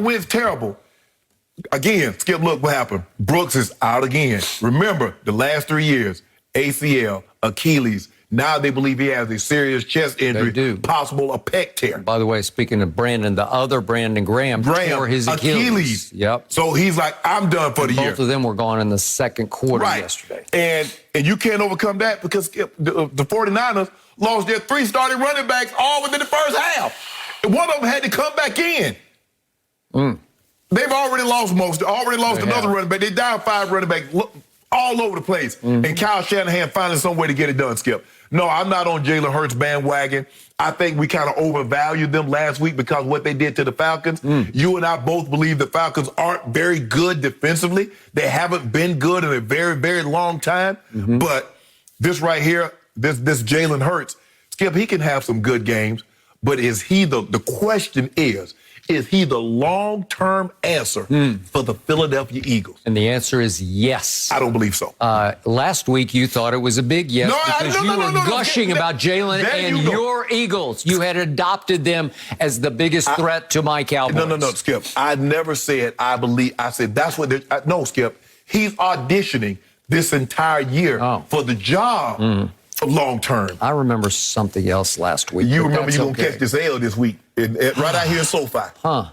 So the game I watched was a very different game. I got to get me a new TV. I don't know what's wrong with mine. My old black and white TV with those rabbit ears on top. Yeah, you need to get your new TV. I got to get something, but whatever. Jalen Hurts, to me, goes up 3-0 in this game and was in complete control. And if we could see the first deep ball he threw as the last play of the first quarter, and this one's to Jalen Reagor, and this looks right on the money. And I'm thinking, wow, here he comes again. That was going to be 10-0, except he stepped out of bounds. That's Jalen Reagor for you. I didn't like him when they drafted him. Oh, now you don't like him after last week. You was talking about him. I was not talking about him. I don't like him. And yet, they came right back, going the other direction in the next quarter. And what did he do to that Quez Watkins? Yeah. What did he do? 91 yards. If we could see this out of his own end zone, boy, this looks like an arm to me. And he's gone. He's gone. And that kid Lenore, that rookie out of Oregon, he tracked him down. He ran him down and saved. I think he saved the game on that play because, again, this is going to be 10-0 Eagles at home. Skip, And look at number 3. Look at Lenore. Whew. Wow. That was impressive. You do realize if you take that play away, Jalen Hurts threw for 99 yards on 22 attempts. Yep. Well, those are 2 sweet throws. Let's think it for just a second. On 22 attempts, the man would have had 99 yards. He threw for 190 yards, and one of them was a 90 yards of completion. Okay, so pretty soon after that play, they wind up off a pass interference on Josh Norman, our old friend. They get it first and goal at the 1, and if we could see that sequence of plays here, he goes incomplete to Ertz on the first play. That's to Ertz, misses Ertz, who had 1 catch for the whole day. And then they try Miles Sanders, and he goes -3. And then they try the zone read, and he keeps it, and he keeps it. And the 49ers, who have a very good defense, just pushed it all the way. No, what a very good defense. Yeah, they have a very good defense. Look at the Philly special. Philly special. They try the Philly special to Greg Ward Jr., and he just throws it to nobody in the first row. And that was it. So they don't score down close first and goal at the 1. So whose fault was that? Because last year y'all said that was Wentz's fault. Last year y'all said that was Dougie P's fault. So I want to know, when you got the ball first and goal at the 2-yard line, whose fault is that this year? Are we going to give it to Sirianni? Or are we going to give it to Jalen Hurts like y'all divvied up the blame last year? Play calling. Okay. Because last year a lot of that went to Carson Wentz. First and goal at the 1. If you put Jalen Hurts in the Wildcat and just snap it to him and let him do what Lamar did on 4th and 1 last night. He ain't Lamar. He's not, but he's close. No, Trust he ain't me. close. Running between the tackles, he is a flat-out load, and he will not be denied. If you gave him 4 cracks from the 1, you don't think he'd get it in? The 49ers. I'm not talking about some zone read. I'm talking about just run it straight ahead. Didn't he have 4 cracks yesterday? Then what'd he do? Okay, this one crack. This first and goal. No. That's 1 crack. So I guess they patched it up. Guess they had some of that old that fix-a-flat. Because he ran for 82 yards. Jalen Hurts had a higher QBR than Jimmy G did in this game. He was 62 QBR to 55. Interesting. Which one had a high? Somebody had a high score. I want the guy that had the high score, not the high QBR. Which one had the high score? Jalen Hurts is already better than Carson Wentz has ever been. He has taken over this team. This team believes in him. This team will follow him. This team is still the biggest threat to my Dallas Cowboys in the NFC Where they going to follow him to? They're going to follow him home to the playoffs. Second place in the division. They ain't going to be no second place in no division. He's better than Heineke. He's better than whatever. You just want to. If he didn't go to Oklahoma, you've been left. Well, he went to your school, Alabama, quote unquote. You see what Alabama did? They keep on rolling. No mercy. According to Fox Bet Sportsbook, the Cowboys are big favorites to win their division after yesterday's bounce-back win. Tony Pollard ran for 109 yards and a score in the 20-17 win. Meanwhile, Ezekiel Elliott found the end zone as well, but only rushed for 71 yards overall. So Shannon, is Pollard now better than Zeke? No, Skip, but they do have very contrasting styles, and I think it serves the Cowboys well to have Zeke because Pollard is a lot quicker and teams are prepared to tackle Zeke, who's a power back. It seems to me that when Pollard comes on, he's able to get to a crease because they're like, man, this is Zeke. And he's able to get through a crease that where Zeke wouldn't be able to get through. Zeke is more power now than he is speed. I like the contrast that they have, thunder and lightning or whatever you want to say, peanut butter and jam, whatever you want to, however you want to compare them, Skip. But they're very different, and it seems to be serving the Cowboys very well. I would keep it just like it is. I would let Zeke start. And I think Zeke knows that the days of him getting 25 or 90% of the carries, I think he knows those days are over. And so I like what I saw from Tony Pollard because he ran hard. But Zeke ran hard, Skip. I think you can say this might be the hardest you've seen Zeke run in a very, very long time now. Agreed. I also think a star was born yesterday. Because when you can go 13 times for 109 yards on that stage against that team and Derwin James on defense, it shows you he's got a burst Zeke no longer has. Right. And I agree with you, the change of pace is hard to calibrate on defense because you think you've drawn a bead on Zeke. All Zeke can do now is, if you give him a hole, his body lean is still sensational. He runs downhill as hard as anybody in the game. Skip, you remember that long run Zeke had? I think it was Zeke had a run for 19 yards. Tony Pollard gets that same run, that's 30 yards. That's 35 yards. Okay. So I have been touting this kid since his rookie preseason games when you accidentally called him Mike Pollard. And I said, no, he's Tony Pollard. And he will make you remember his first name. And all he did as a rookie was average 5.3 yards a carry with a long of 44. And then last year it was 4.3 yards per carry with a long of 42. Zeke doesn't have 44s and 42 in him anymore. No. Yesterday, Pollard had a 28 in him and averaged 7.7 per crack. Well, all of a sudden, I believe that they've balanced up run pass, and that needs to be right at 50-50, if not a little bit 51-49 run, because you have two high-quality backs. Right. You have a Zeke who can still get you 3rd and 4th and 1. He will die for that cause. He will give you. He goes warrior on. Skip, I think the way I like this game plan because I think the defense should dictate and predicate how much you run or how much you pass.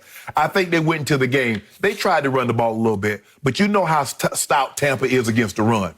But Dak says, you know what? I can take these little 5-yard passes, and they'll be my run. So now it's 2nd and 5. Remember, he checked out of 12 of 28 called runs. That's a lot of checkoffs. So instead of making it 2nd and 9, 2nd and 8, Skip, how about I make it 2nd and 5 because I hit a quick little pass to Gallup, or I hit a quick pass to CD Lamb or something like that. Yesterday, they're like, hold on, we got Big Dog back. You know, we run the ball behind Big Dog. Big Dog back, let's eat. Yep. You saw Zeke was eating. Gallup was eating. Yep. So, Skip, I think that had a lot to do with it. I'm not so sure. Maybe they wouldn't check out of those runs if Zach Martin is in the ball game. You got 2/3. Well, you'd had all 3 of them in there because Lyle Collins did play the first game. Yep. So if you'd had all 3 of your big dogs in there, I'm not so sure Dak would have checked out of those runs. But since you didn't, and he's your absolute best run blocker. Yep. So. Okay. So I don't think we now have a 1 and a 1A. I think we have 2 1As. I think we have 50-50. I thought you were going to say we got a 1A and a B. No. I don't. I think they're 50-50. Okay. And again, the carries yesterday were 13 for Pollard, 16 for Zeke. I will bet you against Philly on Monday Night Football at home, I will bet you it'll be more in the range of 15 and 15 on the carry. Yeah, because they got to get the ball in Tony Pollard's hands more. But he's just... He has 2 gears that Zeke does not have. Do you like the situation where Zeke starts the game, or would you change that and let Tony Pollard start and bring Zeke off the bench? What do you always tell me? Money talks. He makes the most money of any running back in football. Yeah. He will be in the starting lineup. Money talk, cash screams. Yeah. And Zeke making a lot of cash. He's making a lot of cash that he can't quite live up to.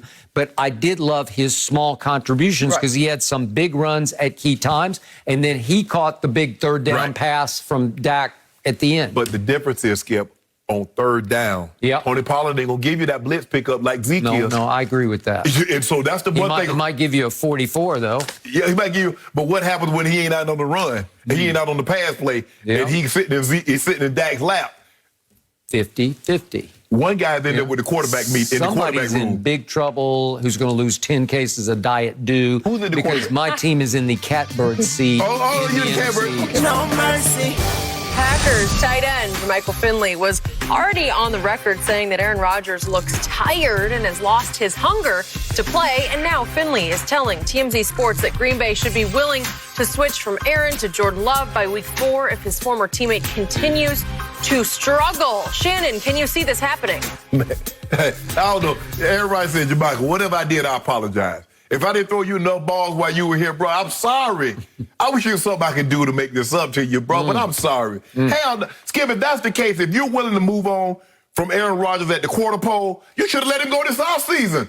Why the hell you going to keep a guy on your roster making $25 million, you going to sit him on the bench? Ain't nobody going to be sitting no Aaron Rodgers on the bench. Unless Aaron Rodgers get hurt, that is the only way Jordan Love is going to play this season. Did he look like he had lost his hunger on opening day Skip it one in game. Jacksonville? It was one game, but he threw 2 what-the-hell interceptions that were 2 of the worst of his career, and I think he played his all-time worst game of his career. Yeah. The problem with Jermichael's theory is they played Detroit at home tonight. They're a 12-point favorite because they're going to cakewalk away with this division. There's nobody who's going to challenge them in this division. So he's got gimmies coming up 6 times against the teams they get to play. Well, Minnesota had a victory and booted it away. They did, but they lost another one to Cincinnati. Right. I still don't think they're a threat to Green Bay. Right. I think Aaron can play without hunger or looking like he doesn't even care and win this division in a walk. He had one bad game. That's Aaron Rodgers. You know what's about to happen. By the way, did you see New Orleans get exposed yesterday? So you think Jalen Hurts fell back to earth? Jameis fell back to earth, like plummeted back. At some point in time, Skip, they're going to have to let him throw the football down the field. That little dinking and dunking and nickel and diming, you got to push the ball down the field and not when you get down 17-0. Well, Aaron should put on a show tonight against a team that doesn't even have Jeff Okudah now. Right? Oh, they're gonna put him out. He's gonna put on the show regardless. Oh, regardless? Yep. He's going to put on a show. He's going to rebound. Matthew Stafford might put on the show this weekend, too. You better hope so. Skip Shannon. You're in big trouble. You guys, bright and early Tuesday. The Herd is on now with Colin and Joy. Have a great day, guys.